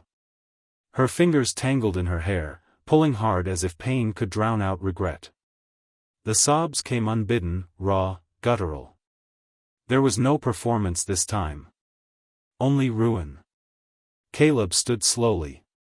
He didn't watch her fall apart. Didn't offer pity or comfort. He just turned away. And the moment he did, he walked straight into another gaze. Aria. She stood near the stairwell, one leg still visibly swollen, arms crossed, face like winter. She didn't speak. Didn't blink. Just stared. Like someone here to collect what she was owed. And even though Caleb knew now wasn't the time to smile, somewhere deep inside, something almost laughed. He looked down at the shadows, then up at the sky. Let out a long breath. And then, with a quiet finality, he said, "Serena, I don't love you anymore. Whether you jump or don't jump, it changes nothing. If death is the only way you think you can get something out of me, I'll say it now, I'm not responsible for your life. Your choices, whether to live or die, are yours and yours alone. They have nothing to do with me." He didn't linger. Didn't hesitate. He turned his back. Walked straight toward Arya. Stopped only when he was beside her. The two of them, bruised, battered, limping, descended the rooftop together. And Serena? She stayed frozen, staring at his retreating figure, the finality of his steps. In that moment, she understood. She had lost. For real. Forever. She didn't lose him today. She didn't even lose him on their wedding day. She lost him the night she got drunk. If she could go back to that one night, she'd smash every bottle of wine in the room. She'd slip on the ring. She'd get on that plane to France. But there's no such thing as going back. And now, there was no way forward either. So in that one breath, in that one moment, she made her choice. Serena opened her arms and let herself fall backward. Like a moth finally breaking free of its cage, only to fly straight into the flame. The moment she fell, Eleanor collapsed from a heart attack. They were both rushed to the hospital. After a full day and night of emergency care, the results were in. One dead. One broken. Eleanor didn't make it. Serena survived, but with a shattered spine. Complete paralysis from the waist down. The vultures arrived fast. Whatever was left of the Lockhart fortune attracted the last few relatives like flies to honey. They rushed to the company headquarters, fighting over pieces of what used to be an empire. But outside the ICU? Only one man stood vigil. Mason. His body was weak. Still recovering. But he made it. He planned Eleanor's funeral, despite the tremble in his hands. He stayed by Serena's side. 3 straight months. 16 critical care warnings. And he signed every single one. When Serena finally woke up, the family war had ended. Her uncle, the only one with enough teeth to bite, came to the hospital, dropped off a $5 million check, and left. That was her share of the inheritance. Ironically, it just barely covered her hospital bills, along with the $4 million she had once wired to Mason in her final act of apology. Serena Lockhart, the woman who once commanded boardrooms, headlines, and designer runways, was now nothing more than a headline herself. A cautionary tale. And Mason? He bought her a wheelchair with the last of his money. Then pushed her home. Not her mansion. His home. A 10-square-meter rental apartment. One window. No luxuries. But it was paid for. He quit his job. Picked up 3 part-time gigs just to cover rent, food, and medicine. And every day, he fed her. Bathed her. Cared for her. And watched her try, over and over again, to end it all. Until one day, he placed a thick file in her lap, hospital invoices, dozens of them, and said quietly, "You owe my child a life. You promised me a future, and now it's all gone. All the money you sent? It's gone too. So if you still want to die, tell me. What the hell gives you the right?" She looked up. His eyes were red. Not from crying, but from being awake too long. Working too long. Hurting too long. And just like that, Serena had no words. He was right. What gave her the right? When Nate heard about the whole fiasco, he couldn't help himself. His gossip-loving soul practically lit up. He dragged Caleb out for a meal and, between bites, casually brought up the Lockhart family disaster. A century-old empire crumbling from the inside out, Nate sighed, swirling the wine in his glass. Damn shame, huh? Caleb nodded. Greed makes fools of everyone eventually. They both sat in quiet reflection for a moment. Then Caleb's phone buzzed. Arya. She was checking in again, probably wondering why he hadn't responded to her texts in 2 hours. He answered, tone patient but clearly worn thin, giving her a full report of where he was, who he was with, and what he was eating. Nate, meanwhile, had to slap a hand over his mouth to keep from laughing at their playful bickering. As soon as the call ended, he leaned in with a mischievous glint in his eyes and nudged Caleb's arm. By the way, when the Serena and Mason drama first went down, you know who told me? Caleb didn't even need to guess. Just from Nate's tone, he knew something fishy was coming. Wasn't it you who told me? You were overseas when it happened. Nate nodded, then smirked like he'd just won the lottery. Exactly. But the person who told me was Arya. Caleb blinked. What? She came to me with it. Out of nowhere. Said it like it was small talk, Nate grinned, tapping his phone theatrically. At the time I didn't think much of it, but now? Oh man. Girl had a plan. Caleb raised an eyebrow. A plan? She was planting the seed, bro. She wanted you to know. Wanted you to give up on Serena. So she could make her move. Caleb scoffed. That's ridiculous. Is it? Nate leaned back, arms folded, full smirk on display. Wedding day, she begged me to help her steal your documents so she could marry you. I refused. You know what she did? He paused dramatically. She confessed. Told me straight up, she's been in love with you for over 10 years. Caleb froze. I asked around later, Nate continued, clearly enjoying himself. A few of her friends confirmed it. Said she's been hung up on you since college. And dude, look at the facts. Would she have crashed a wedding if she didn't love you? Would she have spilled Serena's secret if she wasn't trying to drive a wedge between you two? Would she have dragged you straight to City Hall after the ceremony if she wasn't afraid you'd change your mind? Caleb didn't respond. He was staring at the table, mind racing through every memory, every strange moment, every flash of jealousy in Arya's eyes. So it hadn't been his imagination. She really had been jealous. She really did like him. That's why she went toe-to-toe with Serena. Why she ignored every sane person telling her not to crash the wedding. Why she put up with his messy heartbreak, and still chose to marry him. Because she'd loved him. All along. Caleb leaned back in his chair, stunned. And Nate? Nate just grinned wider. Watching the realization hit him like a freight train. Nate didn't hold back. He dragged Caleb through every little secret he'd managed to dig up over the years. Remember back in middle school, he began, when you were practicing dance and half the girls at school were drooling over you from the windowsill? Caleb gave him a look, but Nate just smirked. Yeah. Arya had them scared off. Had someone talk to them. You just thought they got bored. Then he leaned in, lowering his voice like he was sharing classified intel. And when you tore that tendon at 18?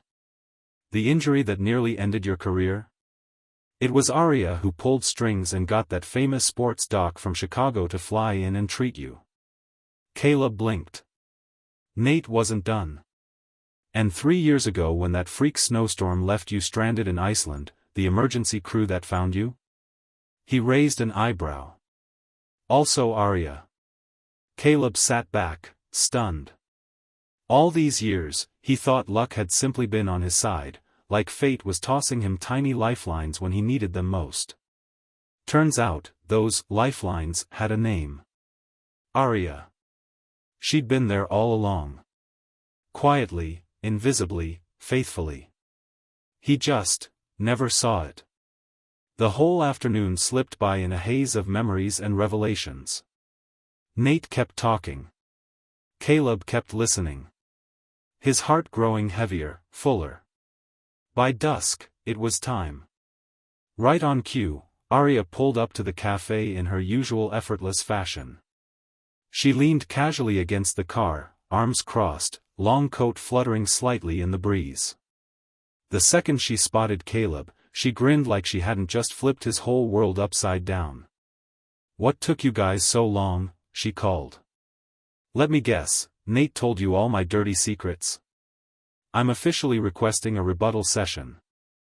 Her tone was playful, teasing. But today, it hit different. Caleb watched her, saw her in a way he hadn't before. She wasn't just charming. She was steadfast. She was funny, reckless, loyal, a little unhinged, and entirely, undeniably, herself. He walked toward her slowly, a smile playing at his lips. "Oh, he told me quite a bit," he said, mimicking her tone. "Said you'd been in love with me for over a decade. That true?" Then, without warning, he leaned in close.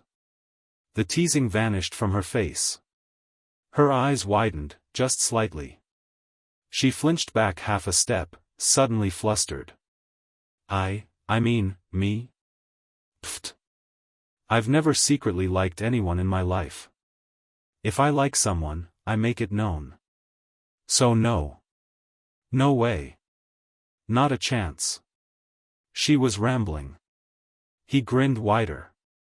"You sure?" he teased.